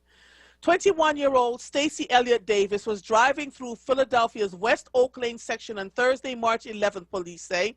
Just before 12:30 a.m., police were called to the area of Easton Road and Lober Street for reports of gunshots. Upon their arrival, police saw the accident and observed a male who was later ID'd as Stacey Davis, 21 years old, inside a gray 2006 Honda Accord with apparent gunshot wounds. Officials say that Davis was shot. The car he was driving crashed into several other vehicles, and he was pronounced dead at the scene. Davis's family believes this was a case of mistaken identity. Some information that we received from the family is that Stacey was not from around that area and was just passing through, says Montecalvo. The city of Philadelphia is offering up to a $20,000 reward for the arrest and conviction of the person responsible. All you have to do is call the Crime Commission at 215-546-TIPS. George, you're back on. What's up, George? George? Yes. See, I called you back to say how nice I could be. You having a wonderful show. And you know who's listening? Blanche is listening. And she can't make it. Okay. She can't make it. And, you know, she would love to, but, you know, when people upstairs say you can't, you can't. Right. You know? Right. So, but you're on the right track. You're on the right track. And you'd be surprised that you have a very good, strong white listening audience. And everybody up on State Road listens to you. Yeah. The ones who can get it, they listen. So I told you know what, Mom George? I'm running that into I would white make people. Sure you get a shout out. Thank you. Thank you. George, can I tell you I'm running into white folks on the street who are listening to this show? I was like, whoa. I tell you, listen, you want to hear something, go in Aldi's, right? What's the Aldi's, the food store? Mm-hmm. You'd be surprised. Some of them got it right on the speaker there. They listen to your show. Wow. Yeah. You'd be They're surprised at the following you have. Yeah. URD used to have a real big white audience that just never called in. Yes. Now they got the white audience back who never calls in, but Yes. they listen, trust me. How you think they know what's going on? Yeah. You know? Yeah. A lot of people, you have a lot of hosts that are scared of callers and they mainly scared of white folks. If white folks start calling in, they would quit. Literally quit. They would quit URD. If Sarah ever want to get them, all she got to do is have 5 or 6 white people call, and they'll leave. They'll resign instant. Yeah. Thank you so much for calling back, George. Appreciate you. All right. All right. Bye-bye. Bye-bye. The crime in this city is too much. It is just way too much. Tomorrow I'm going to talk about the crimes on Asian folks here in the city and around the country, and what we are doing, and the conversation that we're having with Black folks who were saying, well, Asians didn't care about them. And so we have to figure out how we're going to navigate and manage through all of this, right? There are lessons here that abound for all of us if we are willing to pay attention around how can we manage not just either or, but both and, right? The crimes that are happening to Asian families as a direct result of being COVID-19 being pinned on them has been devastating in the last year. And so we have to pay attention and we cannot ignore that. They are people who are living in our communities. And we also want to make sure that now we see what's happening with them, that we can begin having conversations across the board around how can we work together, Asians and people of color, because it's a lot. It's a lot. Coming up next is Nick Taliaferro with Evening Words. I am Andrea Lawful Sanders. Thank you, Mike. Thank you from the bottom of my heart. Thank you, Brianna. Thank you, Dee. Just thank you, all of you who have been in the corners, just really getting so much done and helping me to navigate through. When I called Dee and said I have to travel to go see my parents, but I was taking my equipment with me, she's like, bet, let's work this out, right? If I ever need to have some time off, I don't have any qualms about asking for it, because I show up even when I'm in the middle of trying to make sure my parents are okay from getting their vaccines and doing what they need to do as elderly people. That's what work ethic means something to me, right? And so I want to thank all of you. Thank you, Mike. Thank you, Brianna. Thank you, Dee. Thank you, everybody that's been really in the corner, really making sure we get what we need to have done. Thank you, Michelle. Thank you for a great show. Thank you, Malcolm. Thank you, all of you. I am Andrea Lawful Sanders. I'll see you when I see you. Goodbye.